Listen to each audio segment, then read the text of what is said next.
Mertua sombong hina aku miskin di pelaminan. Saat itu juga langsung kubatalkan pernikahanku dan buat mertuaku malu karena hal ini. Halo Bunda, semoga Bunda semuanya dalam keadaan sehat dan bahagia ya. Sebelum masuk ke ceritanya, jangan lupa nyalakan subtitle dan absen terlebih dahulu ya. Bunda-bunda semua dari daerah mana saja? Jangan lupa like, komen, dan subscribe channel ini ya. Selamat menonton. Senja itu, langit di luar jendela kamar kecilku di lantai 3 rumah kontrakan sederhana kami diwarnai dengan jingga keemasan yang meneduhkan.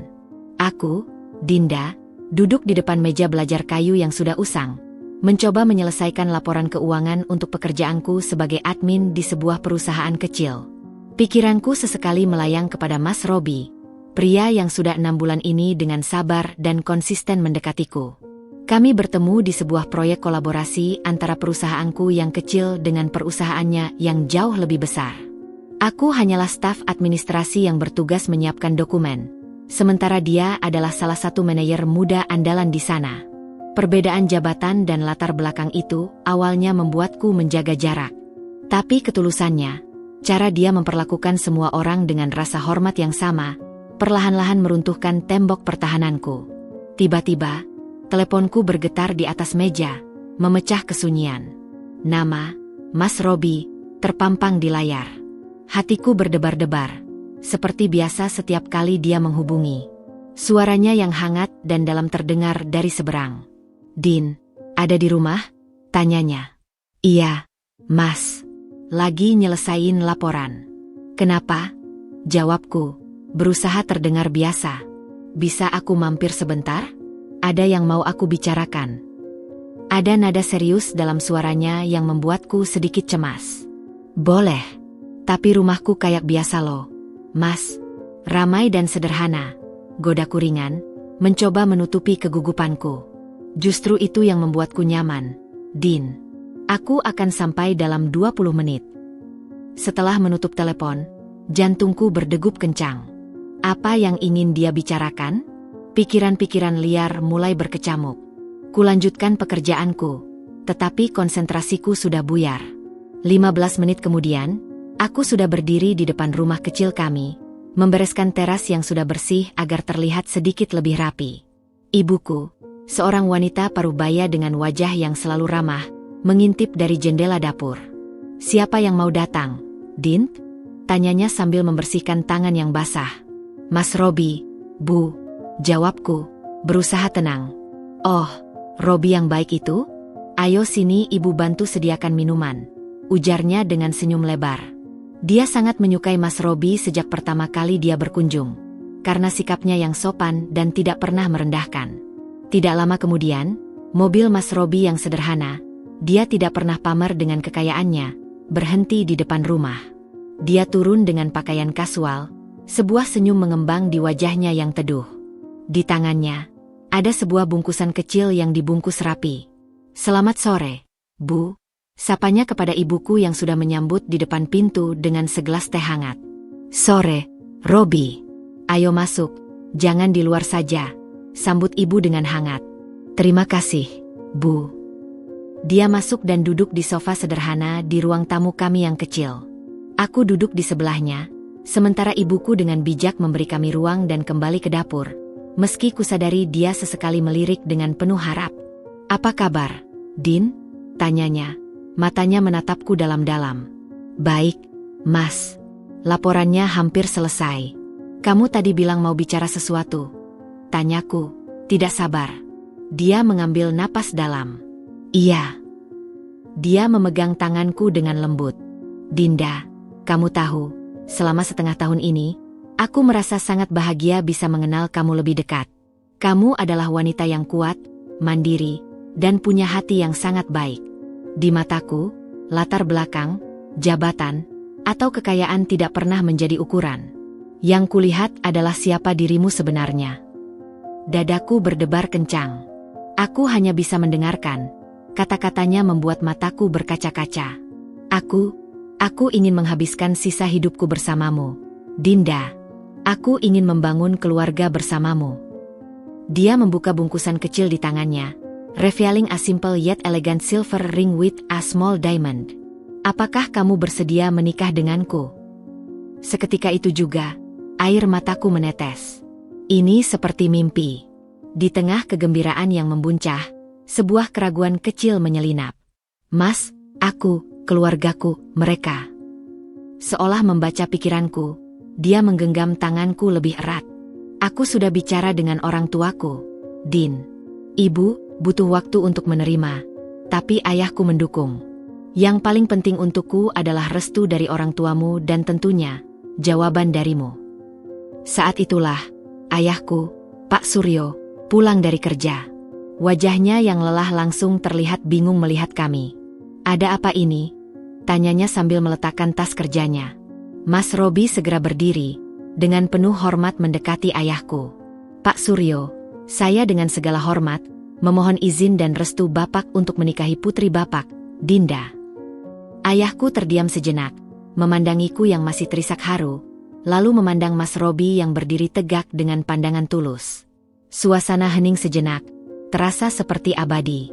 Akhirnya, ayahku menghela napas panjang. Tangannya yang kasar akibat bekerja bertahun-tahun memegang bahu Mas Robi.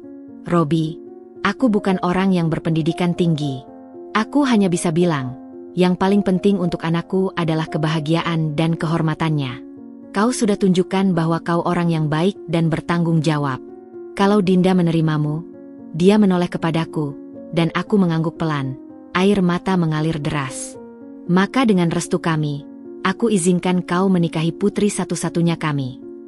Rasa lega dan kebahagiaan yang begitu besar membanjiri diriku. Mas Robi memeluk ayahku erat-erat.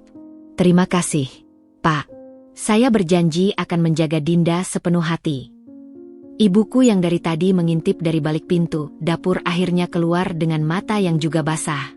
Kami semua berpelukan di ruang tamu kecil itu. Saat Mas Robi memasangkan cincin itu di jariku, rasanya seluruh alam semesta ikut bersukacita. Saat itu, aku percaya sepenuhnya bahwa cinta kami akan mampu mengatasi segala rintangan, sebesar apapun itu. Aku sama sekali tidak menyadari bahwa ujian terberat kami justru akan datang dari dalam istana yang akan kumasuki. Dari seorang wanita yang anggun luar dalamnya hanya sekadar topeng untuk menyembunyikan hati yang penuh prasangka dan kesombongan. Kegembiraan setelah lamaran Mas Robi masih terasa hangat dalam dada, bagai mentari pagi yang terus bersinar hingga senja. Namun, beberapa hari setelahnya, sebuah undangan resmi dari keluarga Mas Robi tiba, mengajakku dan orang tuaku untuk makan malam di kediaman mereka. Surat itu, ditulis di atas kertas berkualitas tinggi dengan huruf-huruf timbul, terasa begitu berat di tanganku. Bukan karena fisiknya, tapi karena beban yang dibawanya. Ini adalah pertemuan formal pertama kami sebagai calon besan. Mereka tinggal di mana, Din? Tanya ibuku, matanya berbinar campur cemas sambil membelai lembaran undangan itu. Di kawasan Menteng, Bu, jawabku pelan, mencoba menelan ludah. Kami, yang terbiasa dengan kehidupan di kawasan permukiman sederhana, hanya bisa membayangkan kemewahan yang akan kami temui. Ayahku, yang sedang duduk di kursi kesayangannya, hanya menghela napas. Tenang saja, kita datang apa adanya. Yang penting sopan dan jujur. Hari yang ditentukan pun tiba. Aku memilih gaun sederhana yang paling bagus yang kumiliki, sementara orang tuaku mengenakan pakaian terbaik mereka. Saat mobil sewaan yang ditumpangi kami berhenti di depan gerbang besi tinggi yang terbuka perlahan, napasku hampir tertahan. Rumah itu lebih dari sekadar besar. Ia megah, anggun, dan terasa begitu sunyi, seolah-olah dinding-dindingnya pun berbicara dalam bahasa kemewahan yang asing bagiku. Seorang pembantu dengan seragam rapi menyambut kami dan membawa kami melalui taman yang tertata sempurna menuju pintu utama. Di sana, Mas Robi sudah menunggu dengan senyum lebar. Namun matanya menunjukkan sedikit kecemasan yang coba disembunyikan. Selamat datang, bisiknya sambil memegang tanganku sebentar. Semuanya akan baik-baik saja. Kami dipersilakan masuk ke dalam ruang tamu yang luas, dengan langit-langit tinggi dan lantai marmer yang berkilauan. Karya seni modern menghiasi dinding, dan perabotan antik terpajang di sudut-sudut ruangan. Di sana, duduklah Ibu Riana dan Pak Handoko. Ibu Riana adalah sosok yang memesona. Rambutnya disanggul rapi, Gaunnya sederhana namun jelas sangat mahal, dan tatapannya tajam. Seolah-olah dalam beberapa detik saja dia sudah bisa menilai seluruh hidupku. Pak Handoko, di sampingnya, terlihat lebih hangat, dengan senyum yang tulus meski ada sedikit ketegangan di wajahnya. "Selamat malam," sapa Ibu Riana, bangkit dan menjabat tangan orang tuaku secara singkat. Suaranya halus, namun terasa dingin. "Silakan duduk." Kami pun duduk. Suasana hening sesaat, hanya diisi oleh bunyi gelas kristal yang diletakkan pelayan di hadapan kami. "Akhirnya kita bisa bertemu secara formal," ujar Pak Handoko, mencoba mencairkan suasana.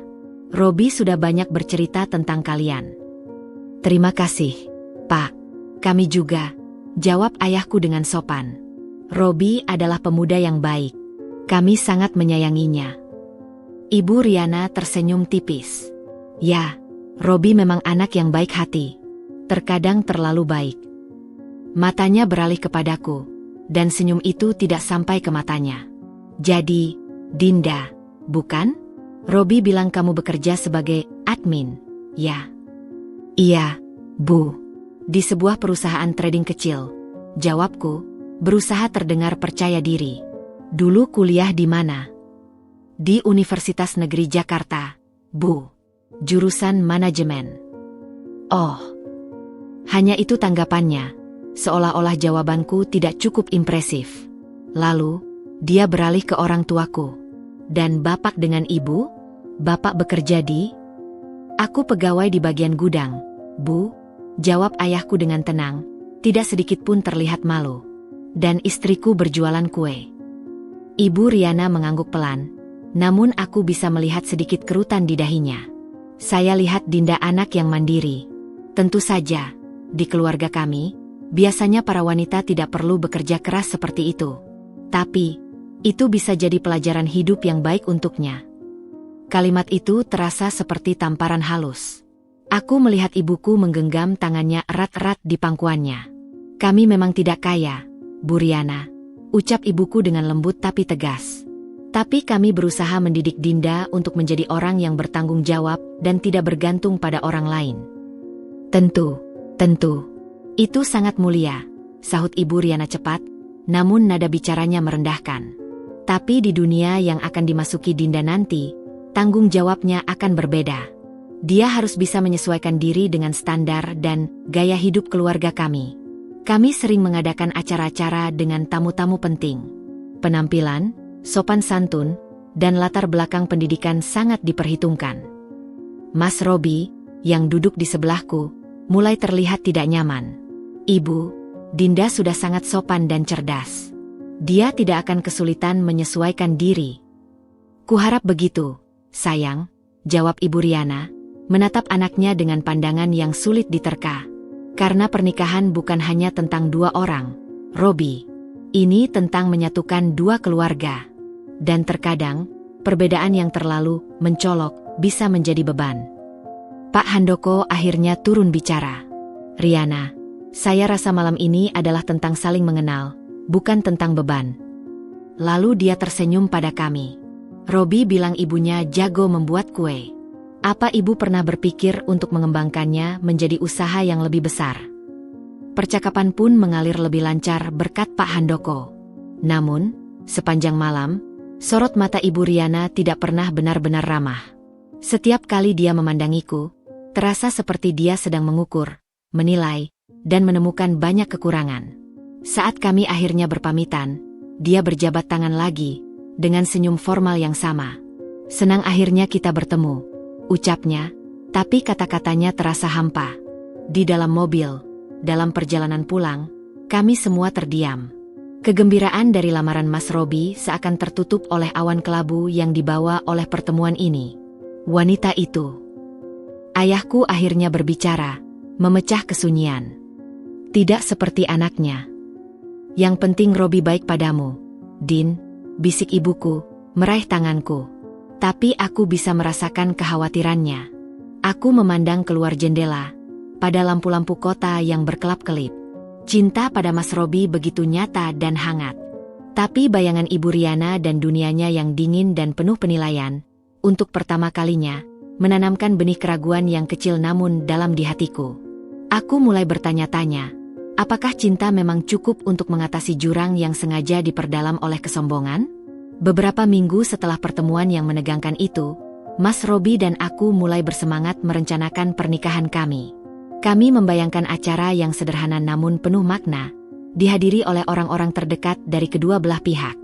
Aku membayangkan dekorasi bunga-bunga lokal yang cantik, menu prasmanan dengan masakan rumahan lezat, dan suasana yang hangat penuh tawa.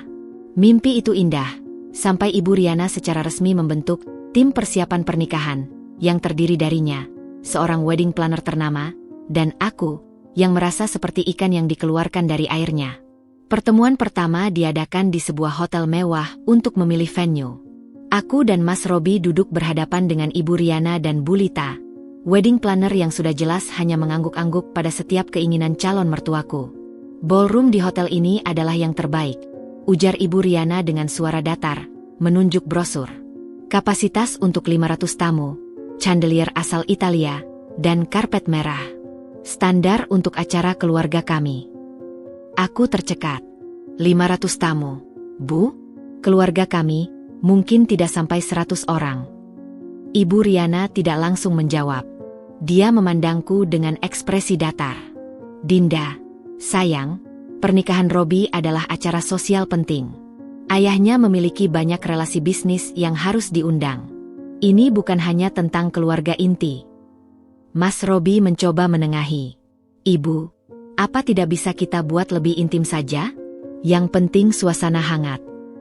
Robi, kau tahu ini bukan hanya tentang kalian berdua, sahut ibunya dengan tegas. Ini tentang reputasi keluarga. Aku tidak ingin ada yang berbisik bahwa pernikahan anak kita terlihat ala kadarnya. Kata terakhir itu diucapkan dengan penekanan, membuat pipiku memerah. Aku menarik napas dalam-dalam. Baik, Bu. Tapi mengenai biaya venue dan catering untuk tamu sebanyak itu. Jangan khawatir tentang biaya, potong Ibu Riana cepat. Keluarga kami yang akan menanggung semuanya. Anggap saja sebagai hadiah pernikahan. Kalimat itu seharusnya membuatku lega, tapi justru terasa seperti penghinaan halus. Martabatku sebagai calon istri yang ingin berkontribusi direndahkan. Aku melihat Mas Robi meremas tanganku, memberiku kekuatan untuk diam. Pertemuan berikutnya adalah memilih gaun pengantin. Kami diajak ke butik desainer ternama. Ratusan gaun putih berjejer. Semuanya terlihat mewah dan harganya setara dengan gajiku setahun. Ibu Riana langsung menyukai sebuah gaun dengan train panjang berhiaskan kristal Swarovski. Ini cocok untukmu, Dinda. Elegan dan berkelas, katanya sambil menyentuh kainnya. Aku memberanikan diri untuk berbicara. Sebenarnya, Bu, aku lebih suka gaun yang lebih sederhana. Mungkin dengan lengan dan tanpa train yang terlalu panjang. Aku ingin bisa bergerak dengan nyaman. Ibu Riana memandangku seolah aku baru saja mengatakan hal yang sangat tidak masuk akal. Nyaman? Dinda, ini adalah hari pernikahanmu. Penampilan adalah segalanya. Gaun ini akan terlihat cantik di foto dan membuatmu tidak malu di depan tamu-tamu penting. Perasaan mual mulai menyerang. Aku tidak akan malu dengan gaun yang sederhana, Bu. Itu justru lebih mencerminkan diriku. Tapi ini bukan hanya tentang dirimu, Nak, ujarnya, suaranya mulai kehilangan kesabaran. Ini tentang kita semua. Percayalah padaku, aku tahu apa yang terbaik untuk acara seperti ini. Akhirnya, dengan berat hati, demi menghindari konflik, aku setuju untuk mencoba gaun pilihannya. Saat aku keluar dari ruang ganti, dibantu oleh 2 asisten, aku melihat bayangan diriku di cermin panjang. Aku terlihat seperti boneka yang didandani dengan mewah, tapi sama sekali tidak seperti Dinda. Rasanya seperti memakai kostum. Mas Robi memandangiku dengan mata berbinar. Kamu cantik, Din. Tapi Ibu Riana mendekat, mengatur kembali veil di kepalaku. Lihat, aku bilangkan, ini sempurna. Sekarang kau terlihat seperti calon menantu kami. Kata-katanya seperti menusuk. Aku ingin diterima apa adanya, bukan karena berhasil dibentuk menjadi seperti yang dia inginkan. Puncaknya adalah saat pertemuan memilih catering. Aku dan ibuku telah menyusun daftar menu yang kami pikir lezat dan tidak terlalu mahal, menggabungkan beberapa masakan tradisional andalan keluarga. Saat aku menyerahkan daftarnya, Ibu Riana membacanya dengan cepat, lalu menghela napas. Menu ini cukup untuk pesta arisan, Dinda. Bukan untuk pernikahan kelas atas. Dia menggeleng.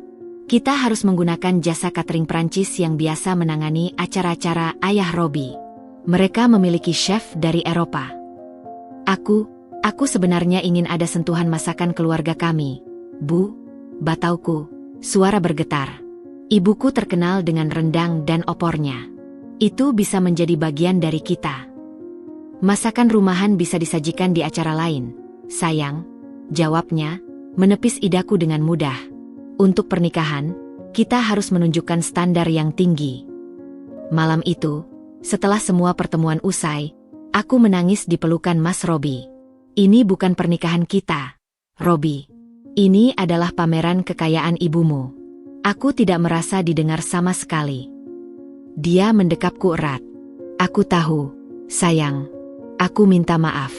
Tapi ibu, dia seperti itu. Aku sudah coba, tapi dia sangat keras kepala. Lebih baik kita ikuti saja agar semuanya lancar. Percayalah, yang penting nanti kita sudah menikah dan bisa hidup sesuai keinginan kita sendiri. Apa kita tidak bisa membayar sendiri dengan pesta yang lebih sederhana? Desaku, mencari celah harapan. Dia menghela napas, wajahnya berkerut. Aku, secara teknis, gajiku masih terkait dengan perusahaan keluarga, Din. Dan ibu mengancam akan merepotkan kita jika kita tidak mengikutinya. Aku tidak mau hubungan kita dengan keluargaku makin runyam. Kata-katanya membuatku sadar. Mas Robi, pria yang kukagumi kekuatan dan kemandiriannya, ternyata masih sangat terikat dan aku mulai mencurigai, takut pada ibunya sendiri. Rasa cinta dan bahagia yang kumiliki mulai terkikis, digantikan oleh kekhawatiran yang semakin dalam. Aku mulai bertanya-tanya, apakah aku hanya akan menjadi boneka yang dikendalikan oleh Ibu Riana, bahkan setelah aku resmi menjadi istri anaknya? Dan yang paling menyakitkan, apakah Mas Robi memiliki keberanian untuk benar-benar membelaku? Tekanan demi tekanan dari Ibu Riana dalam persiapan pernikahan mulai terasa seperti kabut tebal yang perlahan-lahan menyelimuti kebahagiaanku. Setiap detail, dari ukuran kartu undangan hingga jenis bunga yang akan menghiasi altar, harus melalui persetujuannya, dan pendapatku selalu dianggap tidak cukup berkelas.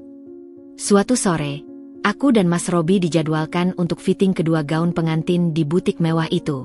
Kali ini, Ibu Riana membawa serta adik perempuannya, Tante Maya, yang menurut Mas Robi memiliki pengaruh besar padanya. Saat kami tiba, Ibu Riana dan Tante Maya sudah duduk di sofa empuk, sedang mencicipi segelas champagne. Mereka terlihat seperti dua ratu yang sedang memerintah kerajaannya. Aku disambut dengan senyum tipis yang sama, yang tidak pernah sampai ke mata mereka. Ah, Dinda, Robi. Akhirnya datang juga, sapa Ibu Riana. Maya, ini calon keponakan kita, Dinda. Tante Maya mengangguk, matanya yang tajam mengamati dari ujung rambut hingga ujung sepatuku yang sederhana. Senang akhirnya bertemu, katanya, namun nada suaranya datar dan penilaian. Aku dipersilakan masuk ke ruang ganti oleh asisten butik. Gaun pengantin yang dipilih Ibu Riana masih tergantung di sana, berkilauan namun terasa asing. Saat asisten membantu mengenakannya, aku mendengar suara bisikan dari balik tirai yang sedikit terbuka. Suara Ibu Riana dan Tante Maya. Jujur, Riana, aku masih tidak mengerti apa yang Robi lihat dari gadis itu, desis Tante Maya, suaranya jelas terdengar. Dia, biasa saja. Dan latar belakang keluarganya, kau bilang ayahnya hanya pegawai gudang. Ibu Riana mendesah panjang, suara penuh keputusasaan yang dibuat-buat. Aku sudah mencoba yang terbaik, Maya. Tapi Robi keras kepala. Dia bilang mencintainya. Apa yang bisa kulakukan? Lihatlah, kita harus mengatur semuanya dari nol untuknya. Dia bahkan tidak tahu etika dasar dalam memilih anggur untuk jamuan. Dadaiku sesak. Aku berdiri di sana, membeku. Gaun mewah itu tiba-tiba terasa seperti baju zirah yang memberatkan. Kau terlalu baik, Riana, sahut Tante Maya. Seharusnya kau lebih tegas. Robi adalah anak emas, penerus usaha keluarga. Dia bisa mendapatkan wanita dari kalangan yang setara, putri pengusaha atau mungkin bahkan keluarga bangsawan. Bukan ini. Kata ini diucapkan dengan penuh hina, seolah-olah aku adalah sampah. Aku tahu, keluh Ibu Riana. Aku bahkan sudah menjodohkannya dengan putri Pak Gunawan. Itu akan menjadi persekutuan bisnis yang sempurna. Tapi Robi menolak. Dia tergila-gila pada gadis ini. Sudahlah, biarkan saja. Mungkin ini hanya fase. Nanti juga Robi akan bosan sendiri ketika menyadari betapa tidak sesuainya mereka. Kata-kata itu seperti silet yang menyayat-nyayat hatiku. Nanti juga Robi akan bosan sendiri. Kalimat itu berputar-putar di kepalaku, membuatku pusing. Air mata mulai menggenang di mataku, tapi aku cepat-cepat menyekanya. Aku tidak mau mereka tahu bahwa aku mendengar. Jadi, kau hanya akan membiarkan pernikahan ini berlangsung? Tanya Tante Maya. Apa pilihanku? Robi mengancam akan meninggalkan perusahaan jika aku tidak menyetujui. Tapi percayalah, pernikahan ini tidak akan bertahan lama. Dia tidak akan bisa bertahan dalam dunia kita. Dan ketika saatnya tiba, Robi akan kembali dengan pikiran yang lebih waras. Aku tidak tahan lagi. Dengan tangan gemetar, aku membuka tirai dan keluar dari ruang ganti. Wajahku pastilah pucat. Ibu Riana dan Tante Maya terkejut, tapi segera menyembunyikannya dengan senyum palsu. Ah, sudah siap? Mari kita lihat, kata Ibu Riana, berdiri. Mas Robi, yang dari tadi menunggu di sudut, mendekat. Kamu cantik, sayang, bisiknya, tapi matanya menatapku dengan cemas. Dia pasti melihat ekspresiku yang hancur. Aku tidak bisa menahannya lagi. Aku tidak enak badan, kataku, suara bergetar. Aku harus pulang. Tapi kita belum selesai fitting, protes Ibu Riana. Aku minta maaf, Bu. Aku benar-benar tidak enak. Aku berbalik dan bergegas kembali ke ruang ganti, hampir tersandung train gaun yang panjang itu. Beberapa menit kemudian, setelah mengganti pakaian, aku keluar dengan wajah basah oleh air mata. Mas Robi segera menghampiriku. Din, apa yang terjadi? Tanyanya khawatir. Aku menggeleng, tidak sanggup mengulangi kata-kata penghinaan yang baru kudengar. Aku hanya lelah. Robi, tolong antarkan aku pulang. Di dalam mobil, dalam perjalanan pulang, aku akhirnya pecah. Melalui isak tangis, kuceritakan semua yang kudengar. Dia bilang kau akan bosan sendiri. Robi, dia bilang pernikahan kita tidak akan bertahan. Dia tidak menghormatiku sama sekali. Wajah Mas Robi memerah karena marah dan malu. Aku tidak percaya ibu berkata seperti itu. Aku akan bicara padanya. Bicarakan apa, Robi?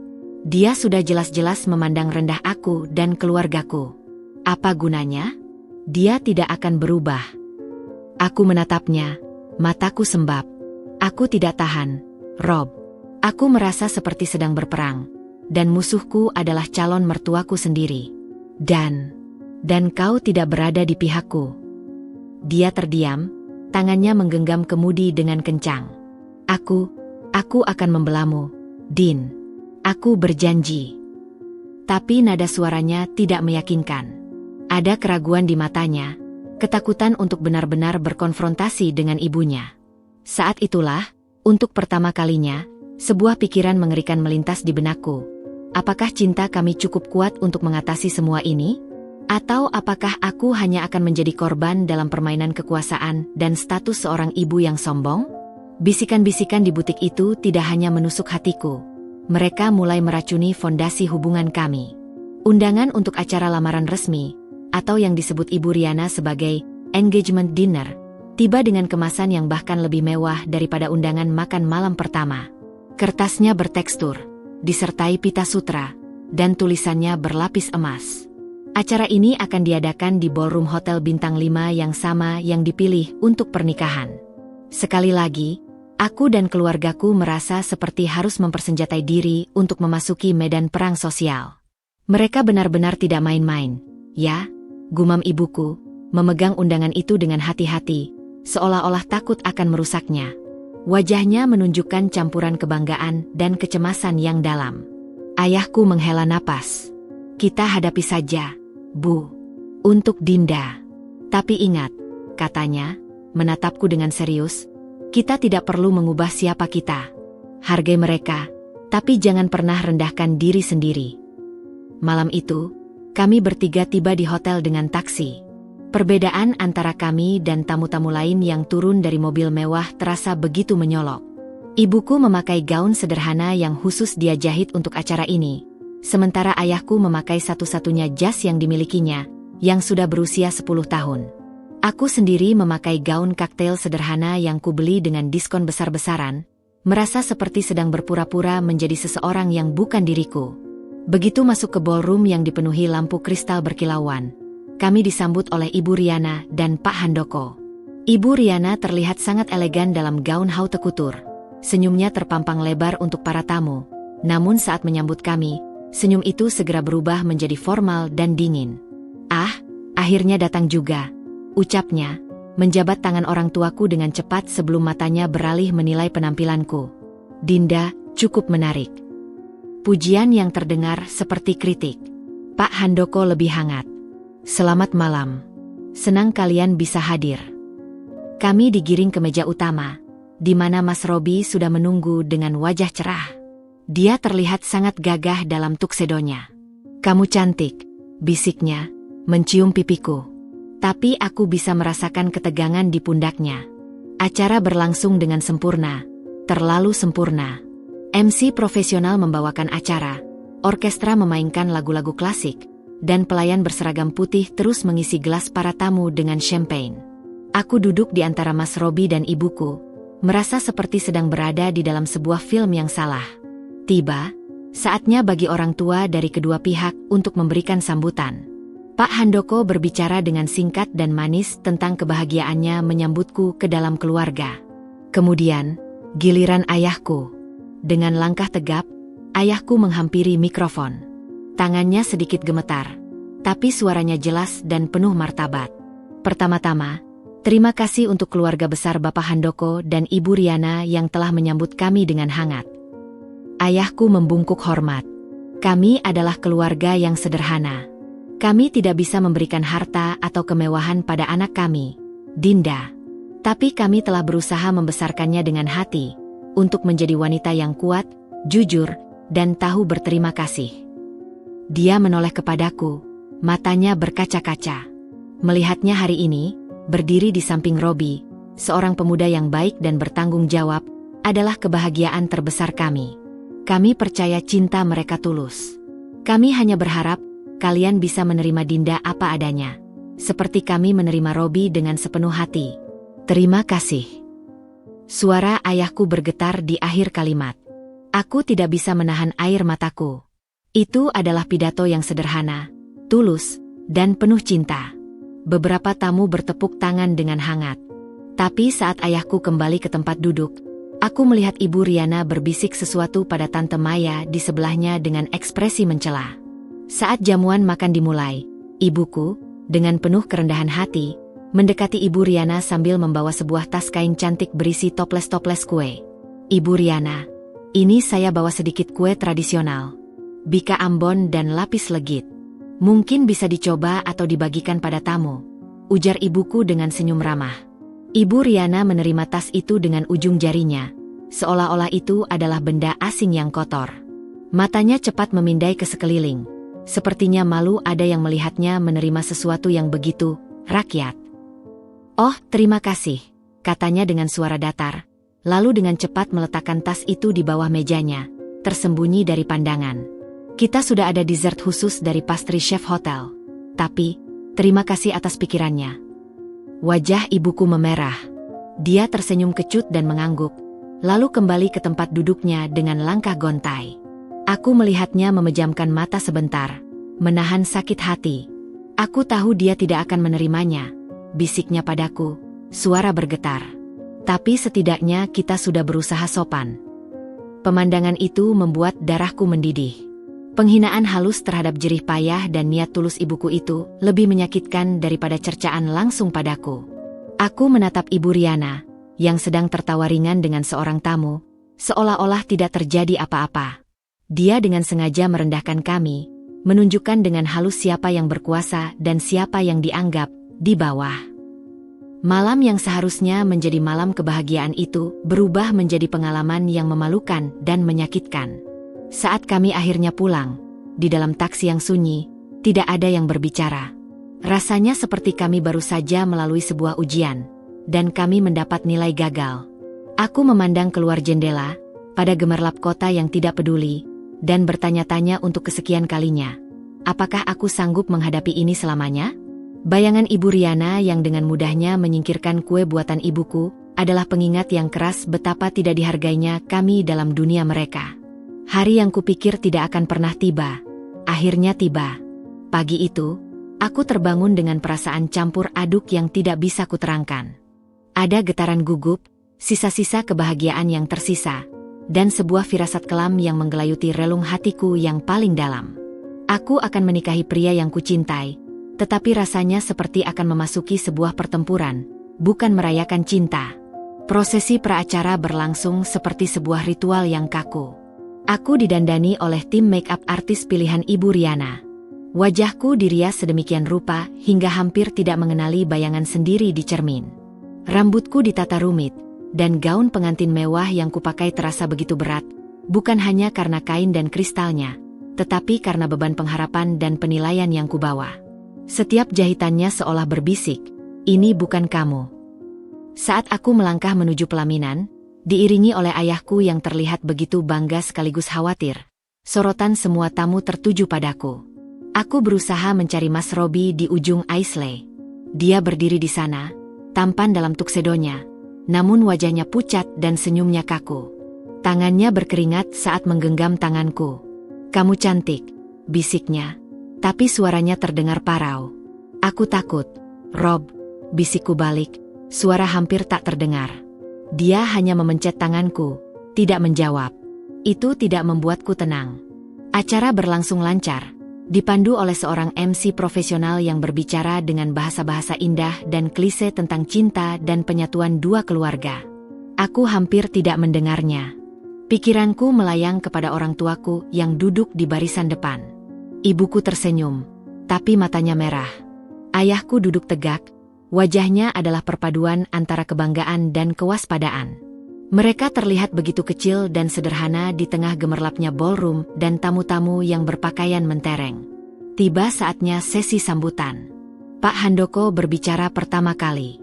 Sambutannya singkat, penuh ucapan syukur dan selamat datang, meski terasa agak kaku dan ditulis dengan hati-hati. Lalu, giliran ayahku. Dengan langkah yang pasti, ayahku menghampiri mikrofon.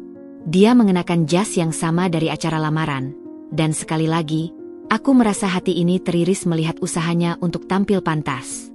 Yang terhormat keluarga besar Handoko dan Riana, serta para tamu undangan yang kami muliakan. Mulainya, suaranya jernih dan penuh martabat. Pertama-tama, izinkan kami mengucapkan syukur yang sebesar-besarnya. Melihat putri kami, Dinda, berdiri di samping Robi hari ini, adalah anugerah terindah dalam hidup kami yang sederhana. Dia berhenti sejenak, mencari kata-kata. Kami tidak punya harta benda untuk ditawarkan. Yang kami punya hanyalah doa dan keyakinan bahwa Dinda telah kami didik untuk menjadi wanita yang bertanggung jawab dan berhati baik. Kami percaya, dengan kasih sayang dan saling pengertian, mereka akan membangun rumah tangga yang bahagia. Terima kasih atas penerimaan kalian. Kami hanyalah keluarga sederhana, tapi kami mengulurkan tangan dengan tulus. Sambutan ayahku yang jujur dan penuh kerendahan hati itu disambut oleh tepuk tangan hangat dari banyak tamu. Aku melihat beberapa wanita menyeka air mata mereka. Tapi, aku juga melihat Ibu Riana mengerutkan kening. Wajahnya berkerut seperti mencium bau tidak sedap. Sebelum ayahku sempat kembali ke tempat duduknya, Ibu Riana sudah bangkit dan dengan langkah percaya diri merebut mikrofon dari tangannya, hampir-hampir tidak sopan. Ahem, dia membersihkan kerongkongannya. Senyum tipis terukir di bibirnya yang merah. Sorot matanya tajam, menyapu pandangannya ke seluruh tamu, lalu akhirnya berhenti padaku dan keluarga kecilku di barisan depan. "Terima kasih, Pak Suryo, untuk kata-katanya," ujarnya, dengan nada yang membuat kata-kata terdengar hina. Lalu dia beralih ke para tamu.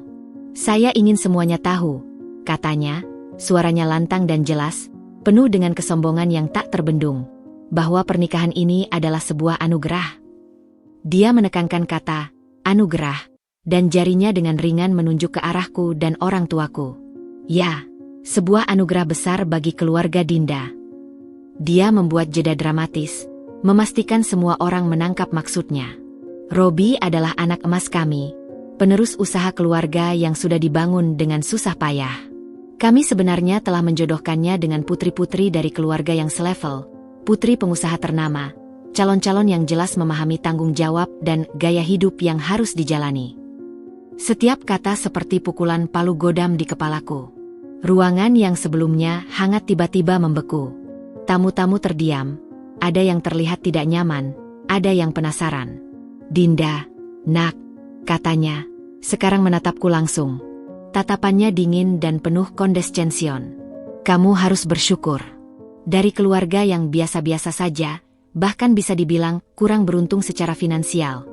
Dia sengaja membuat jeda lagi setelah kata-kata menghina itu. Sekarang kamu bisa menginjakan kaki di dunia yang bahkan tidak bisa kamu bayangkan sebelumnya. Dunia yang penuh dengan kemewahan dan privilege. Aku merasa seperti ditampar di depan umum. Dadaku sesak, napasku tercekat. Aku melihat ke arah Mas Robi. Dia menunduk dalam-dalam, wajahnya pucat pasi, tangannya menggenggam erat tapi tidak bergerak. Dia diam. Dia sama sekali tidak bergerak untuk menghentikan ibunya. Ibu hanya ingin memberi nasihat, lanjut Ibu Riana, seolah-olah dia sedang melakukan sebuah kebaikan. Jaga sikapmu, nak, belajarlah dengan cepat. Jangan sampai kamu, dan terutama keluargamu, melakukan hal-hal yang bisa memalukan nama besar keluarga Robi nantinya. Saat itulah, sesuatu dalam diriku patah. Melihat ayahku yang terpaku di kursinya, wajahnya memerah karena malu dan kemarahan yang dipendam. Melihat ibuku yang menunduk, bahunya bergetar menahan tangis. Dan melihat calon suamiku, yang seharusnya menjadi pelindungku, hanya bisa diam membiarkan penghinaan ini terjadi. Cinta yang kurasakan untuk Mas Robi saat itu tertutup oleh gelombang besar harga diri, kemarahan, dan rasa sakit yang membara. Penghinaan terhadapku mungkin masih bisa kutahan, tapi penghinaan terhadap orang tuaku yang tulus dan baik hati itu adalah batas terakhir. Di puncak penghinaan di pelaminan itulah, sebuah keputusan besar lahir dari jurang keputusasaanku. Aku tidak bisa meneruskan ini. Tidak seperti ini. Dunia di sekelilingku seolah bergerak dalam gerak lambat. Dengung AC yang sebelumnya tidak kusadari, kini terdengar seperti deru mesin di telingaku. Sorot lampu di atas kepalaku terasa menyilaukan, memperjelas setiap detil ekspresi para tamu yang bercampur antara kaget, tidak percaya, dan bagi beberapa, mungkin rasa malu. Tapi yang paling membekas adalah pandangan orang tuaku. Ayahku, yang selalu tegar, kini duduk dengan bahu yang agak membungkuk, matanya kosong menatap lantai. Ibuku sudah tidak lagi menahan tangis. Air matanya mengalir deras, membasahi gaun sederhana yang dipakainya dengan penuh kebanggaan tadi. Dan Mas Robi, dia masih diam. Tangannya yang menggenggam tanganku terasa dingin dan lembab. Dia tidak mengangkat wajahnya. Ketidakberaniannya pada saat yang paling kritis ini adalah pengkhianatan terakhir yang mematahkan tulang punggung harapanku. Robi, desisku, suaraku serak dan asing di telingaku sendiri. Robi, katakan sesuatu. Dia mengangkat wajahnya. Matanya penuh dengan air mata, penuh dengan permintaan maaf yang bisu. Tapi mulutnya terkunci. Dia melihat ke arah ibunya, yang berdiri dengan sikap menantang di depan kami, lalu kembali menunduk. Itu adalah jawabannya. Dia memilih untuk tidak melawan. Dia memilih untuk membiarkan penghinaan itu terjadi. Saat itulah, rasa sakit itu berubah menjadi sebuah ketenangan yang aneh. Seperti kabut yang tiba-tiba tersibak, semuanya menjadi jelas. Aku tidak bisa menghabiskan sisa hidupku dengan seorang pria yang tidak bisa berdiri di sampingku. Aku tidak bisa membiarkan orang tuaku menanggung malu seperti ini hanya untuk sebuah gelar, menantu keluarga kaya. Dengan tangan yang awalnya gemetar, tapi semakin mantap seiring dengan setiap langkah keputusanku, aku melepaskan genggaman tangan Mas Robi. Rasanya seperti memutuskan sebuah ikatan yang sudah lama mengikat. Dia terkejut, akhirnya menatapku dengan mata penuh ketakutan. Din, Gumannya. Suaranya parau. Aku mengabaikannya. Aku melangkah maju, mendekati Ibu Riana yang masih berdiri dengan mikrofon di tangan, dengan senyum puas yang mulai pudar karena kebingungan melihat tindakanku. Dengan gerakan yang tegas, aku mengambil mikrofon dari tangannya. Jari-jarinya sempat mencengkeram sebentar, terkejut, sebelum akhirnya melepaskannya. "Maaf, Ibu," kataku, suaraku yang jelas dan lantang menggema di ballroom yang senyap. "Izinkan saya menyampaikan sesuatu." Aku menarik napas dalam-dalam, memandang ke arah lautan wajah yang memandangiku dengan penuh antisipasi. Aku melihat Bulita, sang wedding planner, terlihat panik. Aku melihat Tante Maya mencibir. Tapi yang paling kucari adalah wajah orang tuaku. Aku menatap mereka, mencoba menyampaikan keteguhan hatiku melalui pandangan. Pertama-tama, saya ingin meminta maaf kepada semua tamu undangan yang telah meluangkan waktu hadir hari ini. Maaf jika acara yang seharusnya bahagia ini ternyata berakhir berbeda. Lalu, aku memandang ke arah Ibu Riana, yang wajahnya mulai memerah karena kemarahan dan rasa malu karena diinterupsi. Dan kepada Ibu Riana, lanjutku, suaraku tetap tenang meski jantungku berdebar kencang. "Terima kasih untuk peringatan dan nasihatnya. Tapi izinkan saya menjawab." Aku memutar tubuhku sedikit sehingga aku bisa melihat Mas Robi. Dia tampak hancur, tapi saat ini, rasa iba sudah tenggelam oleh kekecewaan yang dalam. "Robi, sayang," kataku. Suaraku bergetar sebentar saat memanggil namanya untuk mungkin terakhir kalinya. "Aku mencintaimu. Aku percaya cinta kita tulus. Tapi hari ini, aku menyadari sesuatu yang pahit. Cinta kita tidak cukup. Cinta kita tidak boleh dibangun di atas penderitaan dan penghinaan terhadap orang tua kandungku, orang-orang yang telah membesarkanku dengan segala yang mereka punya." Aku melihat ke arah ayah dan ibuku. Mereka mungkin tidak kaya, Ibu.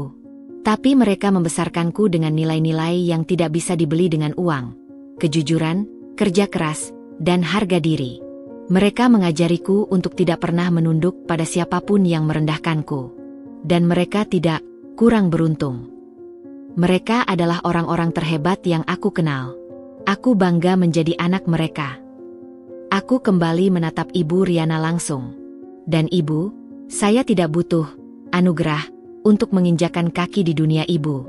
Dunia Ibu yang penuh dengan penilaian materi, status sosial, dan kesombongan, bukanlah dunia yang ingin saya tinggali. Saya tidak ingin menjadi bagian dari keluarga yang mengukur harga diri seseorang dari jumlah uang yang dimilikinya." Aku mengambil napas terakhir sebelum mengucapkan kata-kata yang akan mengubah segalanya. Aku menatap Mas Robi untuk terakhir kalinya, menatap mata yang penuh dengan keputusasaan. Karena itu, dengan penuh kesadaran dan untuk menjaga martabat keluargaku serta diriku sendiri, suaraku lantang dan jelas, tidak terbantahkan.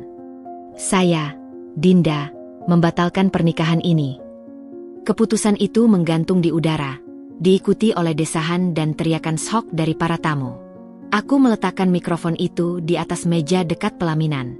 Lalu, dengan tangan yang sekarang tidak lagi gemetar, aku meraih mahkota pengantin yang terasa seperti duri di kepalaku, dan meletakkannya dengan perlahan di atas kursi yang baru saja kududuki.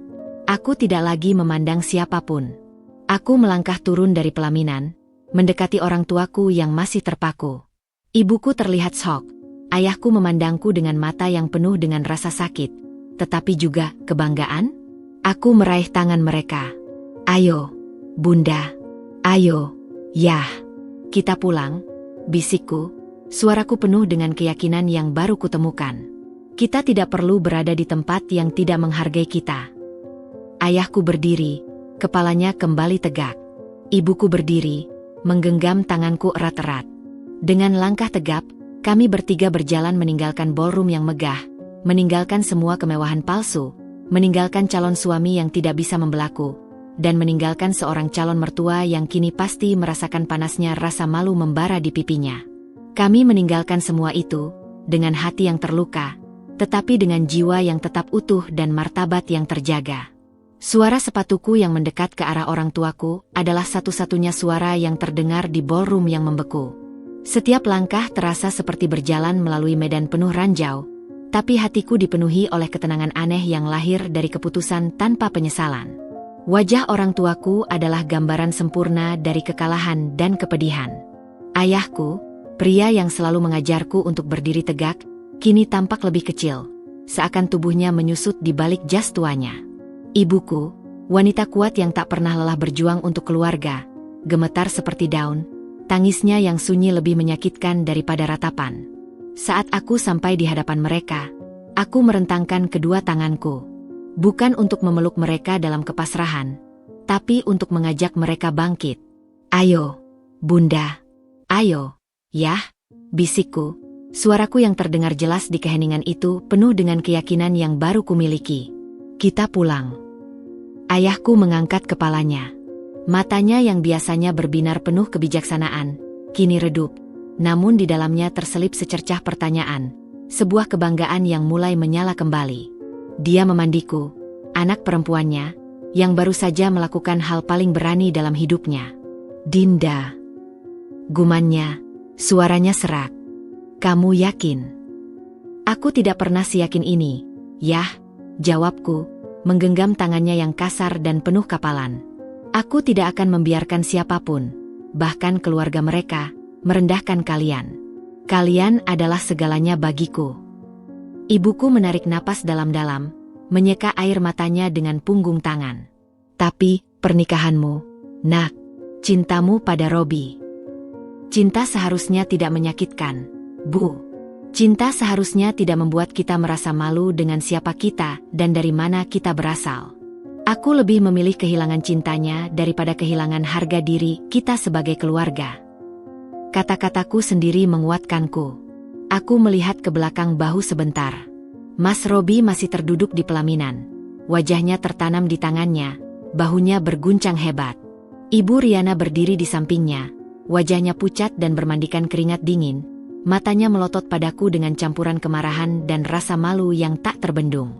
Dia terlihat seperti ingin meneriaki kami, tapi mungkin karena terpana oleh keberanianku, atau karena malu di depan tamu-tamunya, dia diam 1000 bahasa. "Kita tidak perlu berada di tempat yang tidak menghargai kita," kataku sekali lagi, kali ini lebih keras, ditujukan untuk orang tuaku, tapi juga untuk semua orang yang mendengarkan. Ayahku perlahan berdiri. Dia tidak lagi membungkuk. Dia meluruskan punggungnya, menarik napas dalam-dalam, dan mengangguk padaku. "Kamu benar, nak. Ayo kita pulang." Dia meraih tangan ibuku. "Ayo, Bu. Kita ikuti Dinda." Ibuku mengangguk pelan, lalu berdiri. Tangannya yang satu menggenggam tanganku erat, yang lain menggenggam tangan ayahku.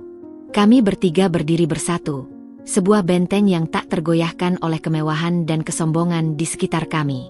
Dengan langkah yang tegas dan penuh martabat, kami berbalik dan berjalan meninggalkan ballroom. Kami berjalan di antara meja-meja para tamu yang masih terpana. Beberapa wajah menunjukkan simpati, beberapa ketidakpercayaan, dan beberapa yang lain, terutama teman-teman dekat Mas Robi, terlihat malu. Tapi kami tidak peduli.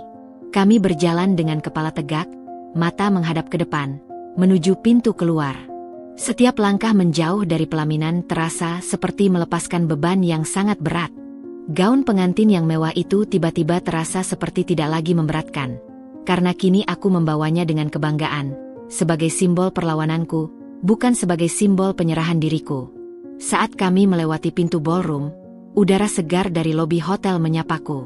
Aku menarik napas dalam-dalam, pertama kalinya sejak acara dimulai. Di kejauhan, aku bisa mendengar suara tangis Mas Robi yang semakin menjadi, diikuti oleh teriakan Ibu Riana yang akhirnya meledak. "Lihat apa yang kau perbuat." Tapi itu bukan lagi urusanku. Aku tidak menoleh. Aku terus berjalan, menggandeng erat kedua orang tuaku, meninggalkan dunia yang penuh kepalsuan itu. Kami meninggalkan hotel, masuk ke dalam taksi yang kebetulan lewat. Saat pintu taksi tertutup, memisahkan kami dari kemegahan hotel, sebuah rasa lega yang luar biasa menyelimutiku. Di dalam taksi yang sunyi, ayahku akhirnya berbicara. "Maafkan ayah, nak. Ayah seharusnya bisa melindungimu lebih baik." "Tidak, Yah. Justru aku yang harus melindungi kalian. Kalian telah memberiku segalanya. Kekayaan sejati bukanlah uang, tapi harga diri dan cinta yang kalian tanamkan padaku. Dan itu tidak akan pernah bisa dibeli oleh siapapun. Ibuku memelukku erat. Kamu wanita terkuat yang ibu kenal, Dinda. Pelukan itu menghangatkanku. Ya, hatiku hancur. Cintaku pada Mas Robi adalah nyata. Tapi pada saat itu, yang kurasakan justru sebuah kebebasan. Aku telah memilih jalan yang benar. Aku telah memilih untuk menghormati orang yang telah memberiku kehidupan dan cinta tanpa syarat. Dan langkah kaki kami meninggalkan pelaminan itu bukanlah langkah kekalahan, tapi langkah kemenangan atas kesombongan dan sebuah deklarasi bahwa harga diri kami tidak ternilai harganya. Pulang ke rumah kontrakan kami yang sederhana, terasa seperti kembali ke pelabuhan setelah badai. Kesunyian yang menyelimuti kami di dalam taksi terus terbawa hingga kami melewati pintu. Gaun pengantin mewah yang masih melekat di tubuhku terasa semakin tidak nyaman, bagai kostum yang salah di panggung kehidupan. Segera setelah pintu tertutup, aku membiarkan diri kolaps di sofa tua yang lapuk. Kain sutra gaun itu berdesakan dengan kain pelapis sofa yang sudah usang. Baru kemudian, tangis yang kutahan sejak di pelaminan itu akhirnya meledak. Bukan tangis histeris, tapi isakan dalam yang menyayat, keluar dari lubuk hati yang paling dalam. Rasa malu, kemarahan, dan yang paling menyakitkan, rasa kehilangan yang mendalam akan cinta yang kupikir akan menjadi milikku selamanya. Ibuku duduk di sampingku, mendekapku erat tanpa mengucapkan sepatah kata pun. Tangisnya yang sunyi membasahi bahu gaunku. Ayahku berdiri di dekat jendela, membelakangi kami, bahunya tampak kaku. Dia mengepalkan tangannya, dan aku bisa melihat otot rahangnya menegang bahkan dari belakang. Berani sekali mereka. Akhirnya ayahku bersuara. Suaranya rendah dan bergetar oleh amarah yang jarang kulihat. Mempermalukan anakku, mempermalukan kita, di depan semua orang. Dia memukul ambang jendela dengan telapak tangannya, membuatku dan ibu terkejut. Aku seharusnya tidak membiarkan ini terjadi. Aku seharusnya membawa kau pergi dari sana sejak awal. Bukan salah ayah, kataku di sela-sela isakanku. Aku yang memilih untuk tetap melanjutkan, karena aku pikir cinta kami cukup kuat. Tapi ternyata tidak, nak, bisik ibuku, membelai rambutku. Pria yang tidak bisa berdiri di sampingmu di saat yang paling kau butuhkan, tidak layak untukmu. Teleponku yang kubuang ke dalam tas kecil sejak tadi mulai bergetar tak henti-hentinya. Aku mengabaikannya. Tahu pasti itu Mas Robi. Tapi ketika ayahku mengangkat telepon rumah yang juga berdering, wajahnya semakin muram. Sudah jangan diangkat lagi. Yah, pinta ibuku. Biarkan saja. Gumam ayahku sambil mencabut kabel telepon dari stop kontak. Kita butuh ketenangan. Namun, ketenangan itu sulit didapat. Beberapa tetangga dekat yang hadir di pernikahan dan pulang lebih awal mulai berdatangan, mengetuk pintu dengan wajah penuh simpati dan rasa ingin tahu. Ibu Surya, gimana ini? Benarkah Dinda membatalkan pernikahannya? Tanya seorang tetangga, matanya melirik ke arahku yang masih bersimpuh di sofa dengan gaun pengantin. Ibuku, dengan segala kesabaran, mencoba menjawab dengan diplomatis. Memang ada sedikit masalah. Mohon doanya saja untuk Dinda. Tapi desas-desus sudah menyebar lebih cepat dari angin. Aku bisa mendengar bisik-bisik dari balik jendela, melihat tatapan penuh belas kasihan, atau mungkin juga hinaan, setiap kali kami keluar rumah. Rasa malu itu nyata, seperti lapisan kedua pada kulitku. Aku yang biasanya percaya diri, kini merasa ingin bersembunyi selamanya. Keesokan harinya, setelah kelelahan fisik dan emosional membuatku tertidur nyenyak, aku terbangun dengan rasa hampa yang menusuk. Kenangan akan tatapan penuh cinta Mas Robi, tawanya yang hangat, dan janji-janjinya tentang masa depan bersama, berganti dengan bayangan ketakutannya dan penghinaan ibunya. Telepon genggamku yang kuhidupkan kembali dipenuhi oleh puluhan panggilan tak terjawab dan pesan dari Mas Robi. Pukul 21.43, Mas Robi, Dinda, tolong angkat telepon. Aku minta maaf. Aku tahu aku mengecewakanmu.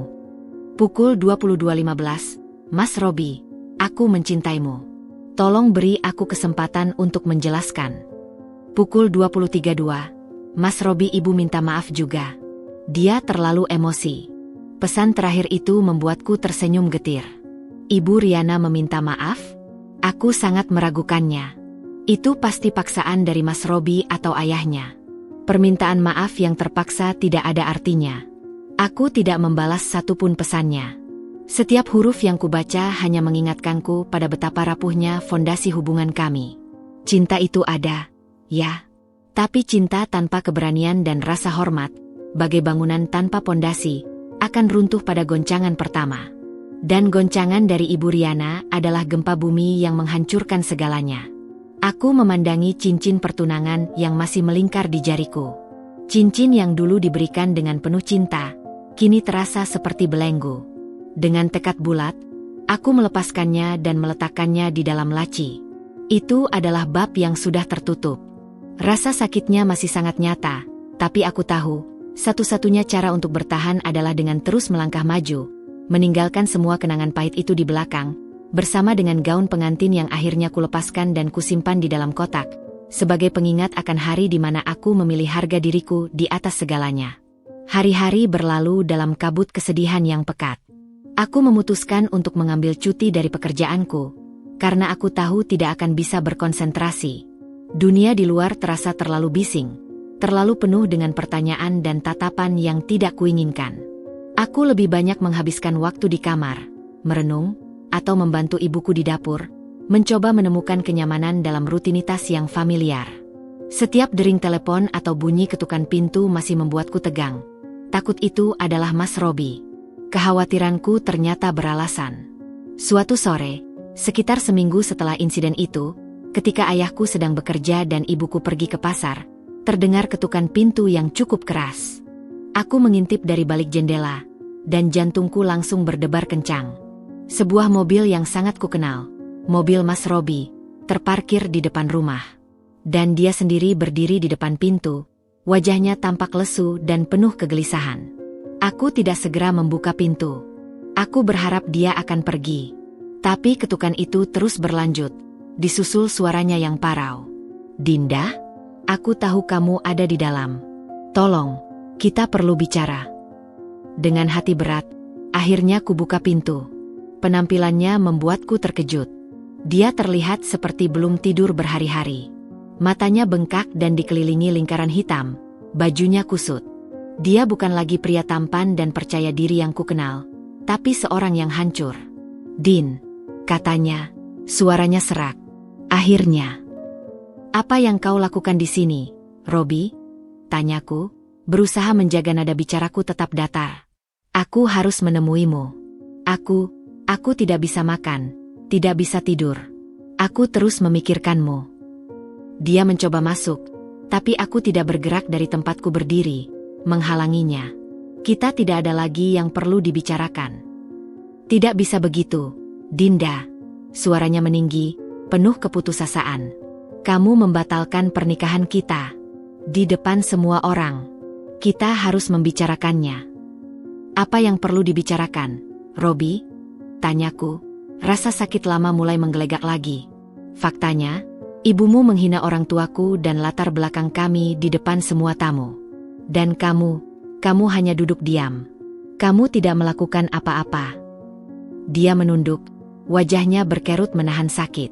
Aku tahu aku mengecewakanmu. Aku tidak tahu harus berbuat apa. Dia ibuku, Din." Aku terkejut. Aku takut. "Takut? Kamu adalah calon suamiku. Seharusnya kamu adalah orang pertama yang membelaku, melindungiku. Tapi kamu memilih untuk takut pada ibumu." Kata-kata itu keluar dengan getir. "Cinta seharusnya membuatmu berani, Robi. Tapi cintamu pada ibumu, atau lebih tepatnya, ketakutanmu padanya, lebih besar daripada cintamu padaku." "Itu tidak benar," bantahnya, matanya membesar. "Aku mencintaimu lebih dari apapun. Aku akan melakukan apapun untukmu. Coba beri aku kesempatan lagi. Aku janji akan berbicara pada ibu. Aku akan membuatnya menerimamu." "Sudah terlambat, Robi," jawabku, menggeleng pelan. Rasa iba melihat keadaannya bertempur dengan kekecewaan yang dalam. "Ini bukan tentang apakah ibumu mau menerimaku atau tidak. Ini tentang kamu yang tidak bisa berdiri sebagai pria yang bertanggung jawab untuk calon istrimu. Bayangkan, Robi, jika kita menikah, setiap kali ibumu tidak setuju dengan sesuatu, apakah kamu akan selalu diam? Apakah aku harus selalu mengalah dan dihina? Aku tidak mau hidup seperti itu. Din, tolong, pohonnya, tangannya meraih tanganku, tapi kusentakan. Aku akan berubah. Aku akan lebih tegas. Kita bisa pindah, tinggal jauh dari ibu. Dan kamu pikir itu akan menyelesaikan masalah? Kamu akan bahagia, meninggalkan bisnis keluargamu, hidup dengan gajiku yang pas-pasan? Kamu tidak terbiasa dengan kehidupan seperti itu, Robi. Dan pada akhirnya, kamu akan menyalahkanku. Aku menarik napas dalam. Cinta tidak cukup, Robi. Aku butuh seorang partner yang bisa melindungiku, bahkan dari keluarganya sendiri. Dan kau bukan orang itu. Aku melihatnya dengan jelas di pelaminan. Air mata mulai mengalir di pipinya. Melihat pria yang kucintai menangis seperti anak kecil membuat hatiku remuk. Tapi kali ini, kepalaku lebih bicara daripada hati. Kamu tidak mencintaiku lagi? Tanyanya, suara hampir tak terdengar. Aku masih peduli padamu, Robi. Tapi cinta yang tersisa itu tidak cukup untuk membangun sebuah pernikahan. Tidak setelah yang terjadi. Kepercayaanku padamu hancur. Aku memandangnya dengan penuh ketegasan. Meski hatiku berteriak, aku tidak bisa menikahimu. Keputusanku sudah final. Dia terdiam lama, menatapku seolah-olah berusaha mencerna kata-kataku. Wajahnya perlahan hancur, menyadari bahwa tidak ada lagi harapan. Baiklah, bisiknya akhirnya, suaranya hampa. Jika itu yang kau mau. Dia berbalik dan berjalan kembali ke mobilnya dengan langkah gontai. Aku menutup pintu, bersandar di baliknya, dan menutup mata. Tangis akhirnya pecah. Ini adalah akhir yang menyakitkan, tapi ini adalah akhir yang diperlukan. Aku telah memilih jalan yang sulit, jalan yang penuh luka, tapi jalan yang akan membawaku pada kebebasan dan harga diri yang tidak akan pernah bisa diberikan oleh siapapun. Aku membiarkan diriku menangis untuk terakhir kalinya untuk Mas Robi, untuk cinta yang harus kulepaskan, sebelum akhirnya bangkit dan mulai menyembuhkan luka-lukaku. 2 minggu setelah pertemuan yang mengharukan dengan Mas Robi, aku memutuskan untuk kembali bekerja. Langkah kakiku terasa berat saat melewati pintu kantor, membayangkan semua bisikan dan tatapan penasaran yang akan menyambutku. Dan memang, suasana sedikit berubah. Beberapa rekan memberiku senyum simpatik, beberapa lainnya menghindari kontak mata, dan ada 1 atau 2 yang terlihat ingin bertanya tapi tidak berani. Atasku, Pak Budi, adalah orang yang baik. Dia memanggilku ke ruangannya di pagi hari pertama aku kembali. Dinda, selamat datang kembali, ucapnya, wajahnya serius tapi tidak menghakimi. Aku dengar, ada masalah di acara pernikahanmu. Aku mengangguk, berusaha menjaga air mata tetap di tempatnya. Iya, Pak, saya membatalkannya. Dia menghela napas. Aku turut prihatin. Tapi yang penting, kamu baik-baik saja. Sedang berusaha, Pak. Baik. Jika butuh waktu lagi, jangan ragu. Tapi jika kamu siap, ada beberapa laporan yang tertunda yang bisa kamu kerjakan. Fokus pada pekerjaan mungkin bisa membantumu. Aku menghargai sikap profesionalnya. Pekerjaan itu menjadi penyelamatku. Aku menyibukkan diri dengan angka-angka, laporan, dan dokumen. Rutinitas yang dulu terasa membosankan, kini menjadi pelindung dari pikiran-pikiran sedih yang mengintai. Namun, di balik semua kesibukan, sebuah kehampaan tetap menganga. Aku merasa seperti kehilangan arah. Mimpi tentang membangun keluarga bersama Mas Robi telah runtuh, meninggalkan reruntuhan yang harus kubersihkan. Suatu malam, sementara aku membantu ibuku membuat kue untuk pesanan tetangga, sebuah ide mulai terbersit. Bunda, kuenya selalu habis terjual. Ya, kataku, memperhatikan ibuku dengan cekatan membentuk adonan. Iya, sayang. Ternyata banyak yang suka. Tapi ya ini, hanya cukup untuk tambah-tambah kebutuhan sehari-hari saja, jawabnya sambil tersenyum. Bagaimana kalau kita coba kembangkan? Kita buat catering kecil-kecilan. Aku yang urus pemasarannya. Aku bisa bantu Bunda masak juga setelah pulang kerja. Ibuku berhenti sejenak, memandangku. Serius, Nak? Tapi kamu sudah capek kerja. Justru, Bu, aku butuh kegiatan lain. Sesuatu yang bisa aku bangun sendiri. Sesuatu yang tidak ada hubungannya dengan masa laluku. Aku tidak perlu menyebut nama Mas Robi. Ibuku mengerti. Ayahku, yang sedang duduk mendengarkan, ikut menyemangati. Itu ide bagus. Istrimu memang jago masak, Din. Hanya saja selama ini kita tidak punya modal dan tenaga untuk memperbesar. Kita mulai dari yang kecil. Yah, jelasku dengan semangat yang mulai membara. Pesan melalui mulut ke mulut dulu. Aku bisa buatkan akun media sosial. Kita lihat perkembangannya. Maka, dimulailah babak baru dalam hidupku. Setelah pulang kerja, aku tidak lagi loket di dalam kamar merenung. Aku berdiri di samping ibuku di dapur kecil kami, belajar resep-resep andalannya. Aku yang biasanya hanya bisa memasak makanan sederhana, kini belajar membuat rendang yang empuk, opor ayam yang gurih, dan sayur lodeh yang nikmat. Aromanya yang harum memenuhi rumah, membawa kehangatan dan semangat baru. Aku juga membuat akun Instagram untuk usaha kami, yang kubenamakan Dinda S Kitchen.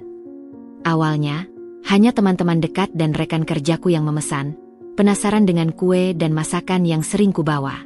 Tapi ternyata, rasa masakan ibuku yang otentik dan penuh cinta itu disukai banyak orang.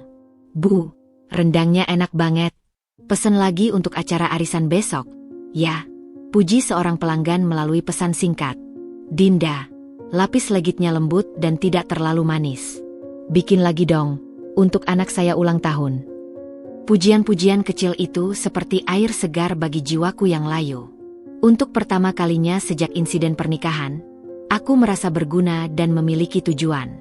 Ini adalah usahaku bersama orang tuaku. Tidak ada campur tangan siapa-siapa, apalagi intervensi dan penghinaan dari Ibu Riana. Suatu hari, seorang rekan kerjaku memesan nasi kotak untuk 50 orang untuk acara seminar di kantornya. Itu adalah pesanan terbesar kami. Aku dan ibuku bekerja keras semalaman, dibantu ayahku yang mengemas dengan rapi. Saat pesanan itu berhasil diselesaikan dan dibayar, rasanya seperti memenangkan sebuah pertandingan besar. Kita berhasil, Bu, kataku, memeluk ibuku erat. Tubuhnya yang lelah terasa hangat. Iya, Nak, berkat ide dan usahamu. Aku melihat ke sekeliling dapur kami yang berantakan namun penuh kebahagiaan. Ya, ini sulit. Aku masih harus bangun pagi untuk bekerja, lalu lanjut membantu usaha catering hingga malam. Tapi letihnya berbeda. Ini adalah kelelahan yang membanggakan. Setiap pesanan yang masuk, setiap pujian yang diterima, adalah bukti bahwa aku bisa berdiri di atas kakiku sendiri. Aku tidak perlu menjadi anugerah bagi siapapun. Aku adalah Dinda, yang bersama keluarganya, berusaha menciptakan kehidupan yang lebih baik dengan caranya sendiri. Dan untuk saat ini, itu lebih dari cukup. Usaha kecil ini bukan hanya tentang uang, tapi tentang penyembuhan dan pembuktian pada diriku sendiri bahwa aku bisa bangkit dari keterpurukan. Bulan-bulan berlalu, dan Dinda's Kitchen tumbuh lebih dari yang pernah kami bayangkan. Awal yang sederhana dari dapur rumah kontrakan kami kini mulai menunjukkan tanda-tanda perluasan. Aku masih bekerja sebagai admin, tetapi hidupku memiliki poros baru yang penuh makna. Setiap malam dan akhir pekan dihabiskan dengan penuh semangat di balik kompor, menimbang bahan, dan membungkus pesanan. Kelelahan itu ada, tetapi itu adalah kelelahan yang memuaskan, jauh berbeda dari kepenatan yang kurasakan setelah insiden pembatalan pernikahan. Suatu sore, aku menerima telepon dari seorang wanita yang suaranya terdengar familiar. Halo, ini dengan Dinda's Kitchen? Saya Dian, temannya Sari dari Bandung. Saya pesan nasi kotak untuk arisan bulan lalu. Oh, iya, Bu Dian. Ada yang bisa saya bantu? Masakannya enak sekali, Dinda. Suamiku sampai nanya, ini pesan dari cataran mana? Kebetulan, perusahaan suami saya mau ada acara pelatihan karyawan minggu depan. Butuh catering untuk 100 orang, bisa tidak? Jantungku berdebar kencang. 100 orang. Itu adalah pesanan terbesar kami sejauh ini. Bisa, Bu Dian, jawabku, berusaha terdakin tenang. Kami akan siapkan yang terbaik. Apa ada menu khusus yang diinginkan? Kami membicarakan detail menunya. Dan setelah menutup telepon, aku berteriak kegirangan. Bu, pesanan 100 orang.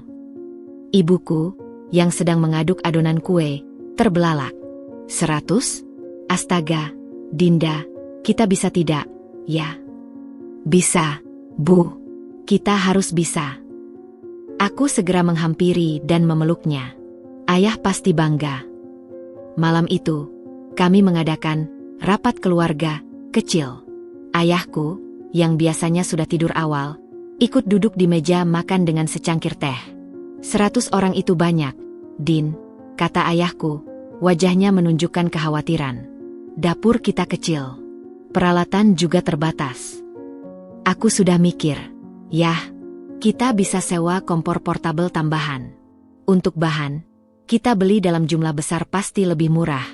Aku juga akan minta cuti 1 hari untuk fokus di acara ini. Tapi modalnya, Nak? Tanya ibuku.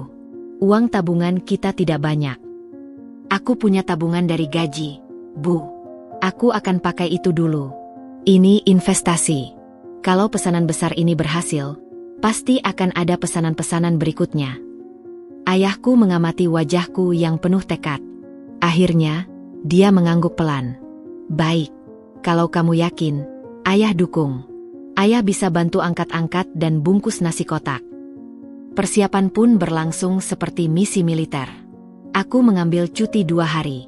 Hari pertama kami gunakan untuk berbelanja bahan dalam jumlah besar di pasar. Hari kedua adalah hari H memasak. Dapur kami seperti kapal selam kecil yang penuh dengan aktivitas. Uap air mengepul dari beberapa panci besar yang berisi rendang dan opor. Aroma bawang dan rempah memenuhi setiap sudut rumah. Ibuku menjadi kapten di dapur, mengatur kematangan setiap masakan dengan teliti. Aku membantu memotong, menumis bumbu, dan mengemas. Ayahku, sesuai janjinya, dengan sabar membungkus nasi kotak satu persatu, memastikan setiap bungkusannya rapat dan rapi. Wah, wangi sekali, ya. Pasti enak, gumam ayahku sambil bekerja. Harus, ya. Reputasi kita dipertaruhkan, jawabku sambil tersenyum. Pukul 11 siang, semua pesanan selesai.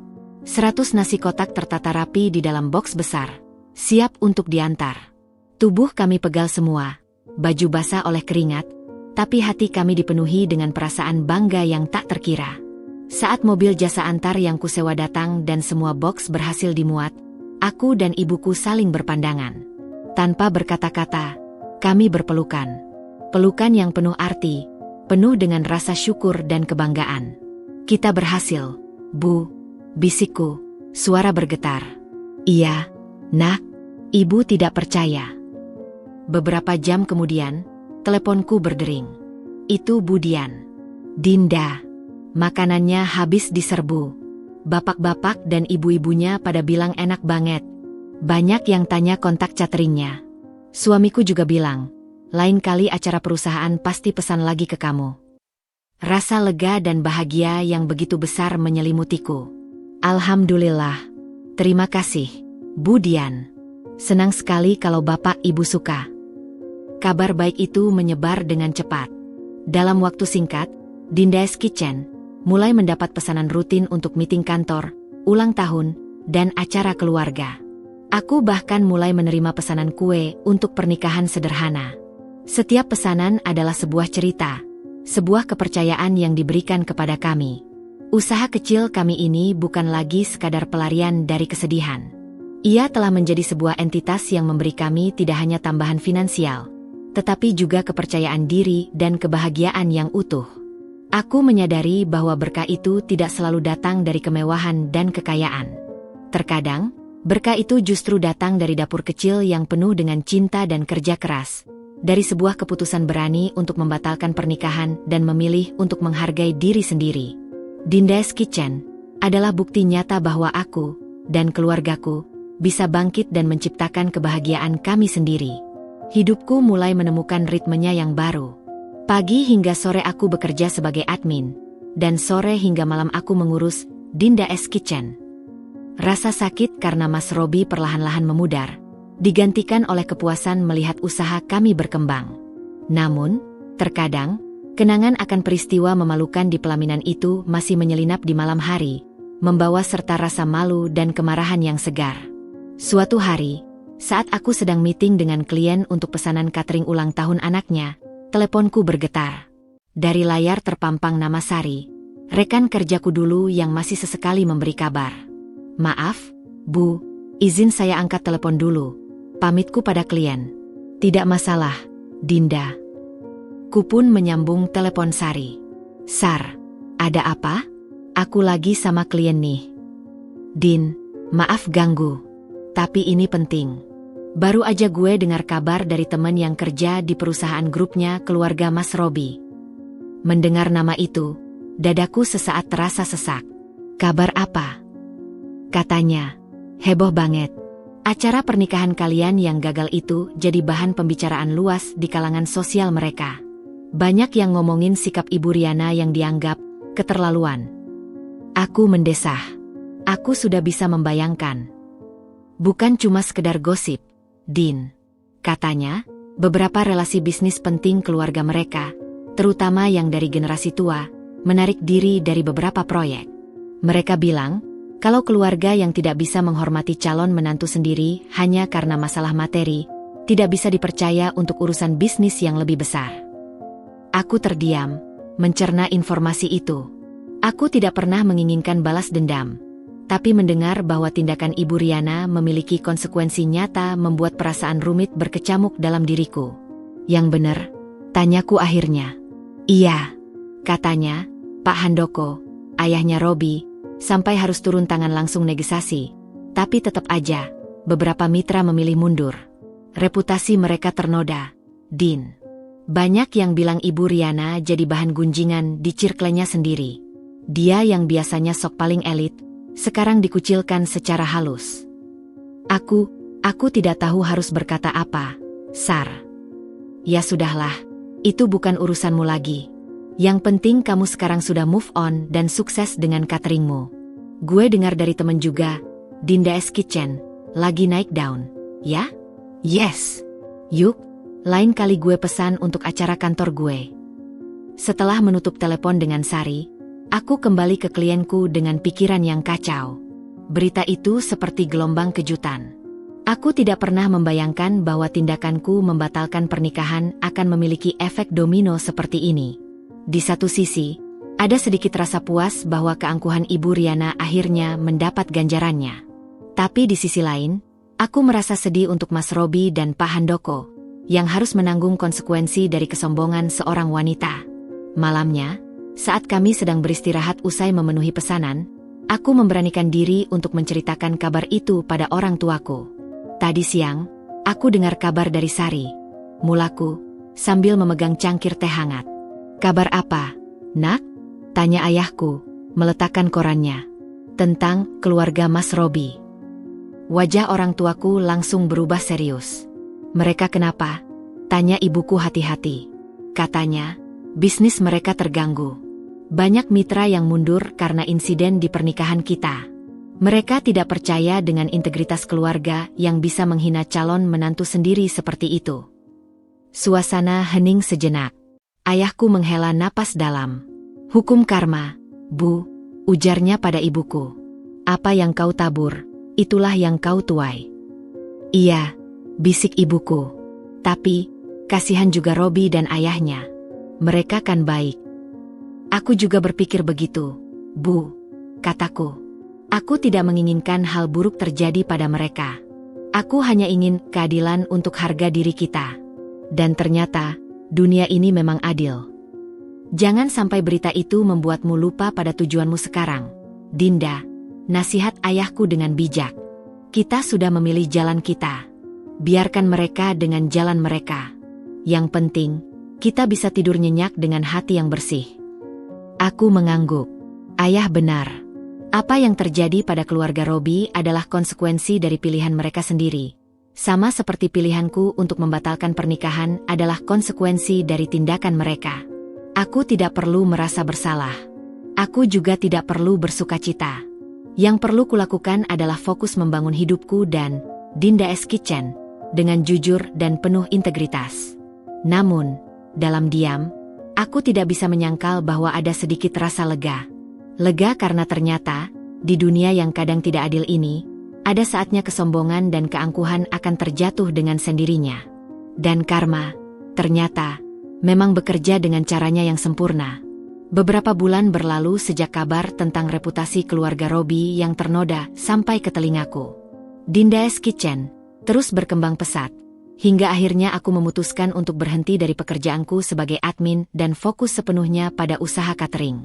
Keputusan itu tidak mudah, tetapi keyakinan bahwa ini adalah jalan yang tepat untukku membuatku berani mengambil risiko. Kami bahkan bisa pindah dari rumah kontrakan kecil itu ke tempat yang sedikit lebih besar, dengan dapur yang lebih luas. Suatu sore, saat aku sedang memeriksa stok di sebuah pasar grosir, tanpa sengaja aku bertemu dengan Bulita, wedding planner yang dulu membantu persiapan pernikahanku yang gagal. Dia terlihat agak canggung saat melihatku. "Dinda, lama tidak bertemu," sapanya, mencoba bersikap ramah. "Bulita."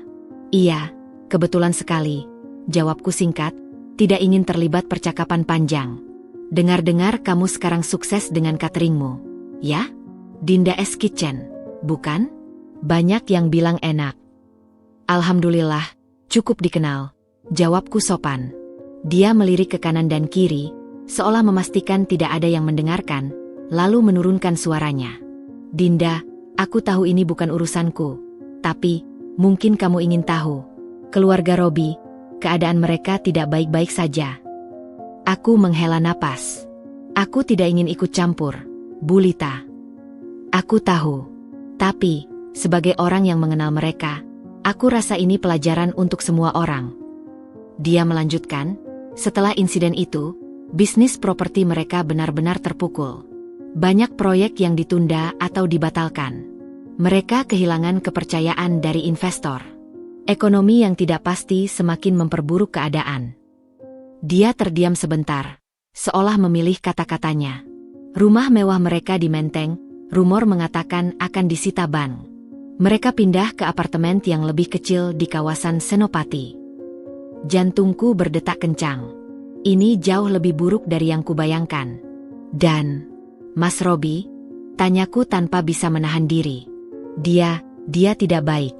Konon, dia sering bertengkar dengan ibunya. Dia menyalahkan Ibu Riana karena telah menghancurkan hubungannya denganmu dan juga reputasi keluarga.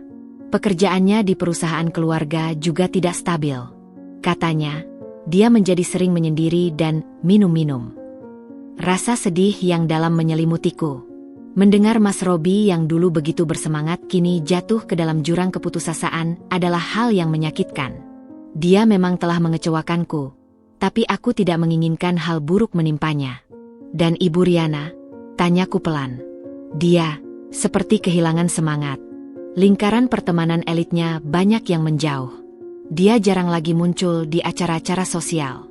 Suaminya, Pak Handoko, konon sangat depresi dan kesehatannya menurun. Aku dengar mereka sering bertengkar hebat, dan Ibu Riana sering dituding sebagai biang keladi semua masalah ini. Bulita mengangguk, wajahnya menunjukkan sedikit simpati. "Hidup ini memang berputar, Dinda. Dulu dia begitu sombong dan merendahkanmu. Sekarang, dia harus menelan pil pahit akibat kesombongannya sendiri." Saat sampai di rumah, dengan perasaan berat, ku sampaikan kabar itu pada orang tuaku. Mereka terdiam setelah mendengarnya. "Sedih sekali mendengarnya," ucap ibuku akhirnya. "Terutama untuk Robi. Dia anak yang baik, hanya saja terlalu lemah terhadap ibunya." "Karma telah berbicara, Din," kata ayahku dengan tenang. "Kita tidak perlu bersukacita atas penderitaan orang lain. Tapi kita juga tidak perlu merasa bersalah. Mereka menuai apa yang mereka tanam. Kita sendiri sudah memaafkan dan melupakan, bukan?" Aku mengangguk. Ya, aku sudah memaafkan. Tapi mendengar betapa dalamnya kejatuhan mereka tetap saja meninggalkan rasa getir. Ini adalah pengingat yang keras tentang betapa beracunnya kesombongan dan betapa pentingnya menghargai setiap orang, terlepas dari latar belakang mereka.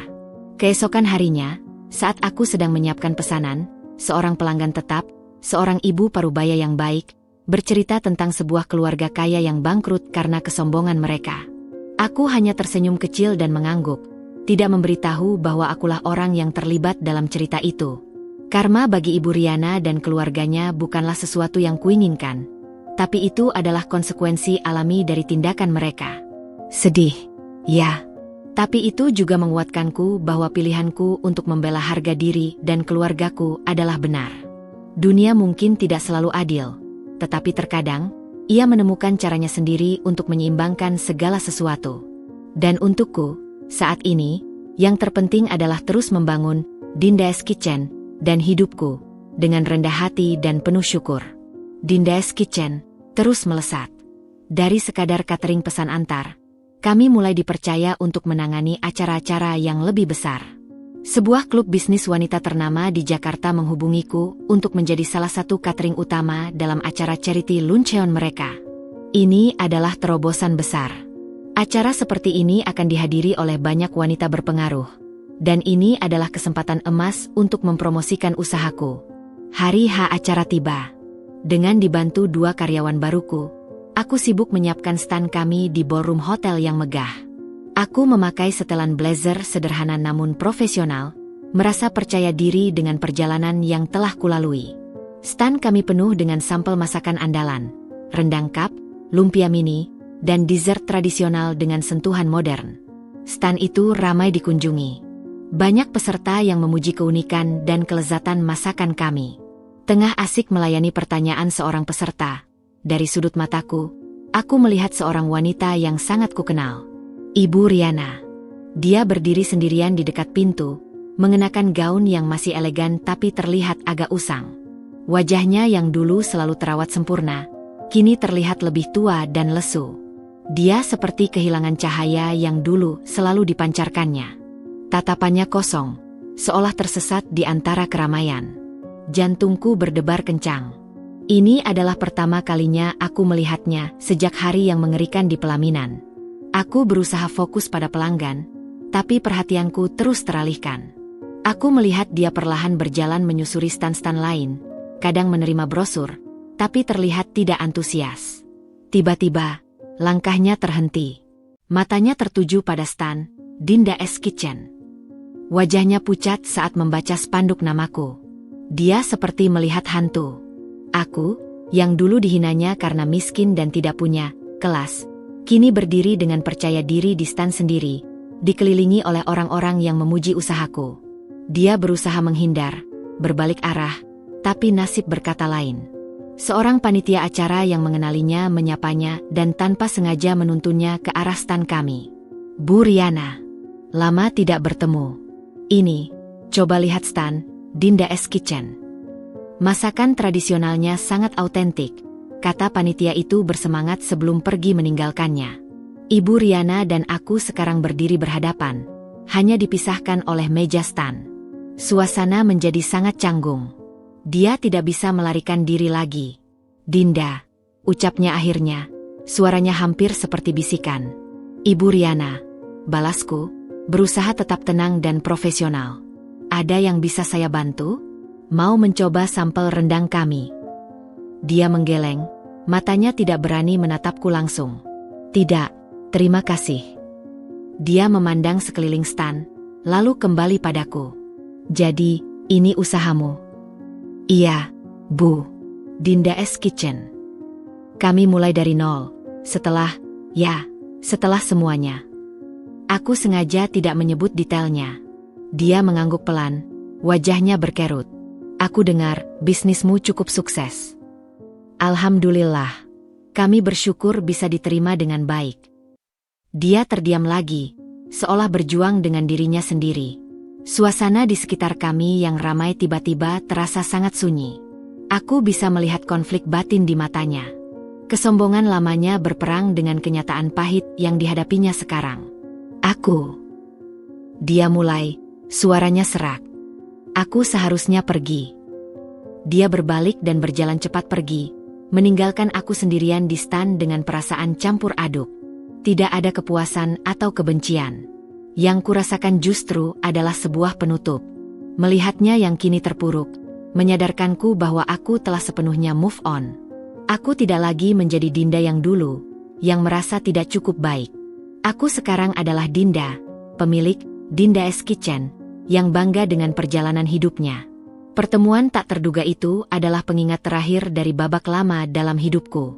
Sebuah babak yang penuh dengan air mata dan penghinaan, tetapi juga yang membawaku pada kekuatan dan jati diriku yang sebenarnya. Dan sekarang, saat Ibu Riana menghilang di antara keramaian, aku merasa sebuah chapter benar-benar berakhir.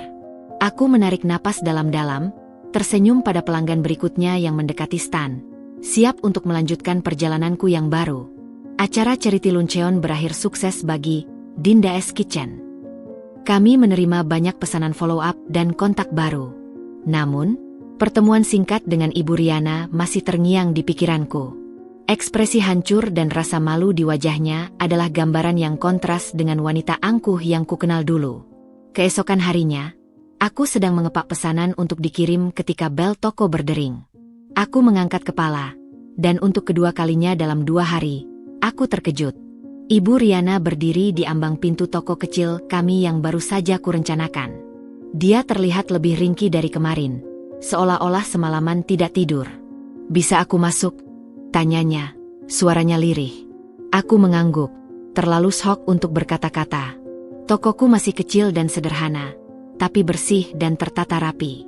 Dia melangkah masuk, matanya menyapu ruangan, melihat foto-foto pelanggan yang puas dan piagam penghargaan kecil yang baru kudapatkan. "Dinda," mulainya, tangannya memeluk tasnya erat-erat. Aku tidak berencana untuk datang kemarin. Melihatmu di sana, itu membuatku sadar akan banyak hal. Aku tetap diam, membiarkannya berbicara. Dulu, di pelaminan.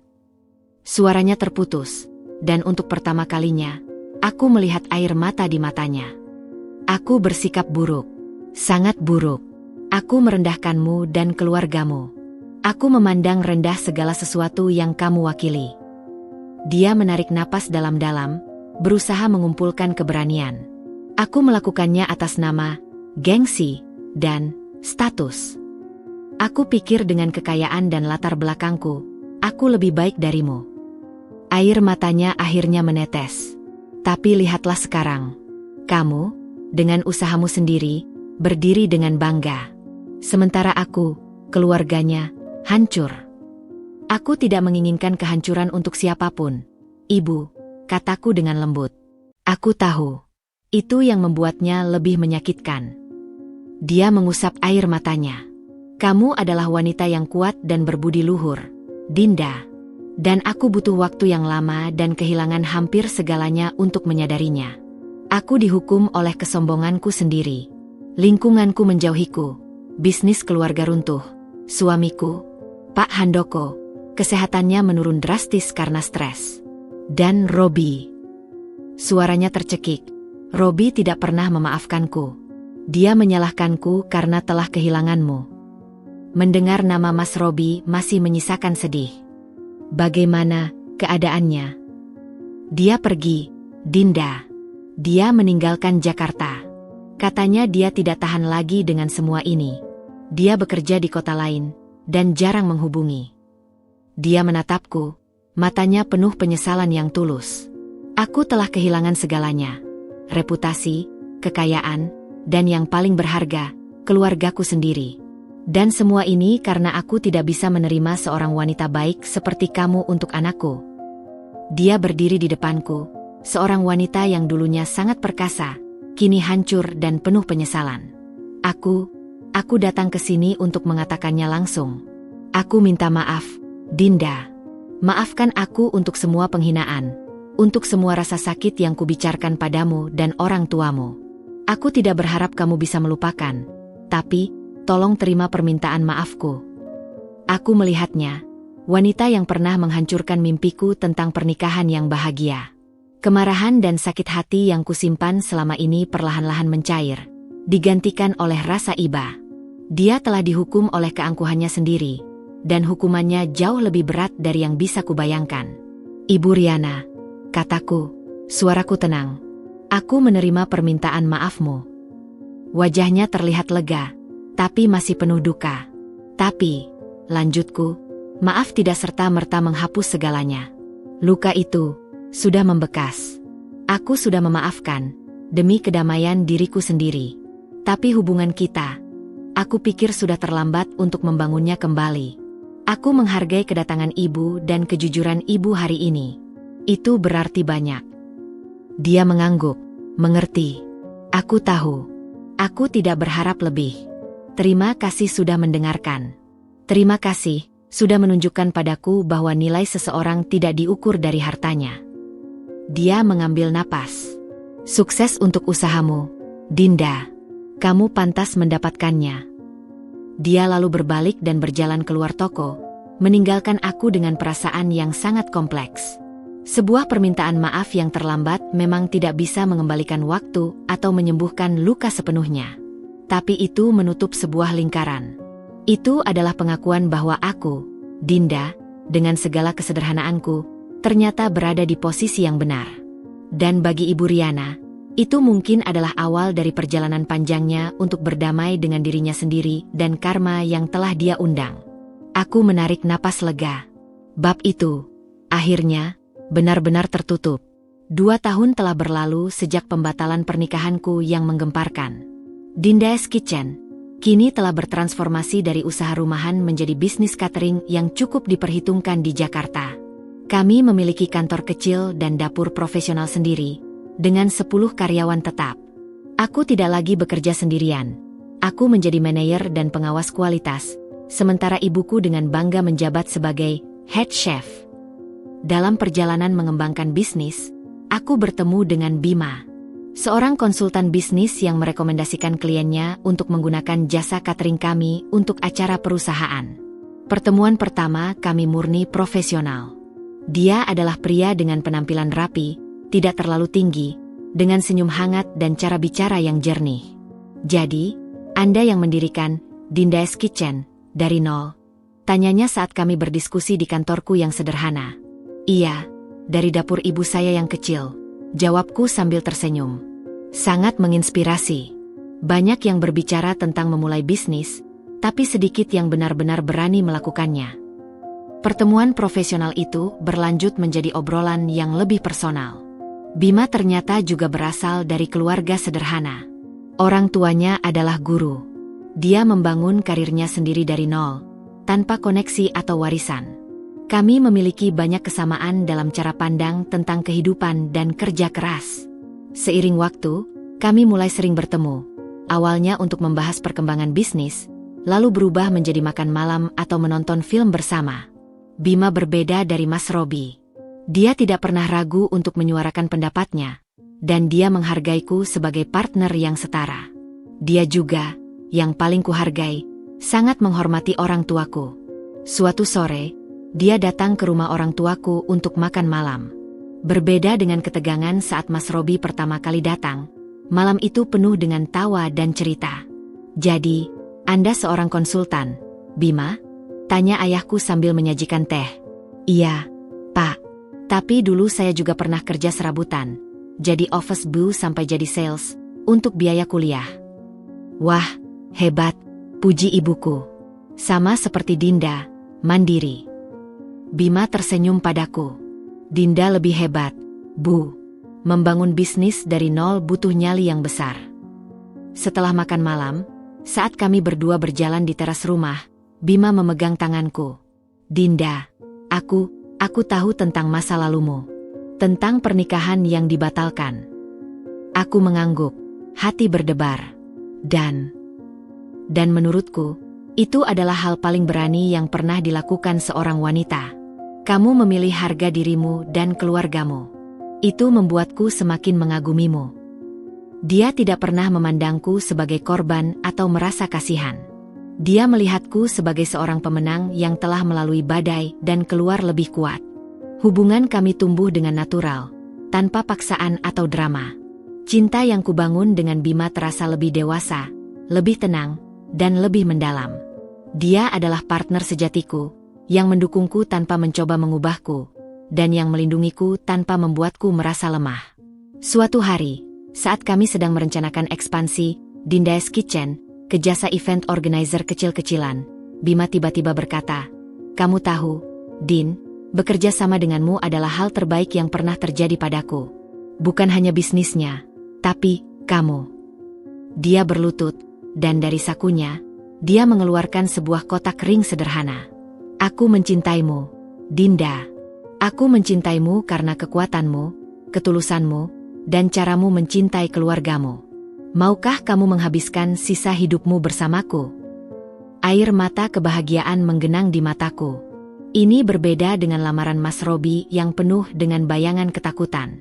Lamaran Bima terasa ringan, tulus, dan penuh dengan keyakinan akan masa depan kami. Ya, Bima. Aku mau.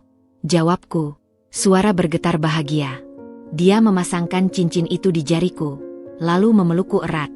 Saat itu, aku tahu bahwa ini adalah cinta sejati yang selama ini kutunggu. Sebuah cinta yang dibangun di atas fondasi saling menghargai, kesetaraan, dan penerimaan tanpa syarat. Aku akhirnya menemukan seseorang yang tidak hanya mencintaiku, tetapi juga bangga padaku. Justru karena perjalanan hidupku yang berliku telah membentukku menjadi wanita yang sekarang. Cinta baru ini adalah harapan baru, sebuah awal yang indah dari babak berikutnya dalam hidupku. Matahari pagi bersinar lembut menerangi taman kecil di belakang rumah orang tuaku. Tidak ada ballroom mewah, tidak ada chandelier kristal, tidak ada ratusan tamu yang sebagian besar adalah orang asing. Hari ini, aku akan menikah untuk kedua kalinya, tetapi dalam hatiku, ini adalah pernikahan pertamaku yang sesungguhnya. Aku berdiri di depan cermin kamarku yang lama, mengenakan gaun pengantin sederhana Brenda yang kupilih sendiri. Tidak ada train panjang atau kristal yang berlebihan. Gaun ini nyaman, elegan, dan yang terpenting, mencerminkan diriku sepenuhnya. Ibuku, dengan matanya yang berkaca-kaca, memasang kerudung pengantin sederhana di kepalaku. Cantik sekali, nak, bisiknya, suaranya bergetar haru. Kamu terlihat begitu bahagia. Aku bahagia, Bu. Benar-benar bahagia, jawabku sambil memegang tangannya. Kali ini, tidak ada bayang-bayang ketegangan atau kecemasan. Hanya kedamaian dan sukacita yang murni.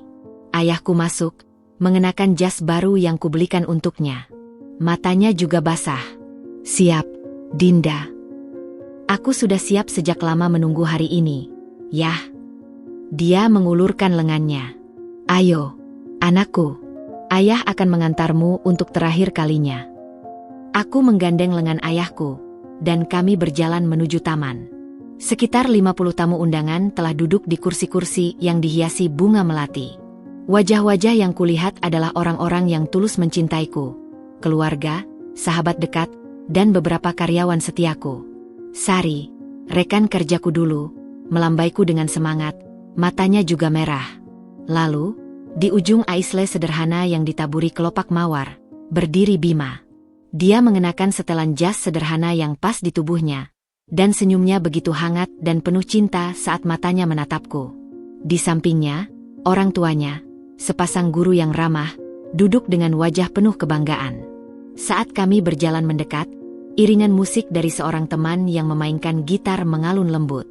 Tidak ada orkestra, tapi rasanya lebih merdu dari simfoni manapun. Ayahku menempatkan tanganku di tangan Bima. Jagalah dia, nak, pesan ayahku pada Bima dengan suara tegas namun penuh kasih. Dengan segenap jiwa dan ragaku, Pak, jawab Bima dengan sungguh-sungguh sebelum ayahku duduk di samping ibuku. Petugas pencatat nikah memimpin prosesi dengan sederhana. Saat tiba saatnya untuk menyatakan ikrar, Bima memandangku dalam-dalam. Dinda, aku berjanji untuk mencintaimu, menghormatimu, dan mendampingimu dalam suka dan duka. Aku berjanji untuk selalu menjadi partner dan sahabatmu, untuk membangun kehidupan yang kita impikan bersama, dengan landasan kejujuran, kesetaraan, dan cinta yang tulus. Kata-katanya sederhana, tapi penuh makna. Aku menarik napas sebelum menyatakan ikrarku. Bima, aku berjanji untuk mencintaimu, menghormatimu, dan mendampingmu. Aku berjanji untuk selalu berdiri di sampingmu sebagai partner yang setara, untuk berbagi tawa dan air mata, dan untuk membangun keluarga yang penuh dengan kasih sayang dan saling pengertian. Tidak ada embel-embel tentang ketaatan buta atau kata-kata klise. Hanya janji dua orang dewasa yang siap membangun kehidupan bersama dengan fondasi yang kuat. Setelah pertukaran cincin dan doa, Petugas itu menyatukan tangan kami. Dengan ini, saya nyatakan kalian sebagai suami istri.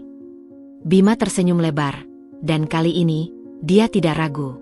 Dia mendekat dan mencium keningku dengan lembut, disambut tepuk tangan hangat dan sorak-sorai bahagia dari semua tamu. Resepsi berlangsung layaknya pesta keluarga besar.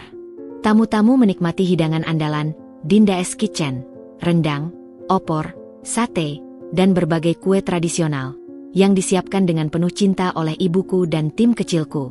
Suasana penuh dengan tawa, obrolan santai, dan tarian sederhana.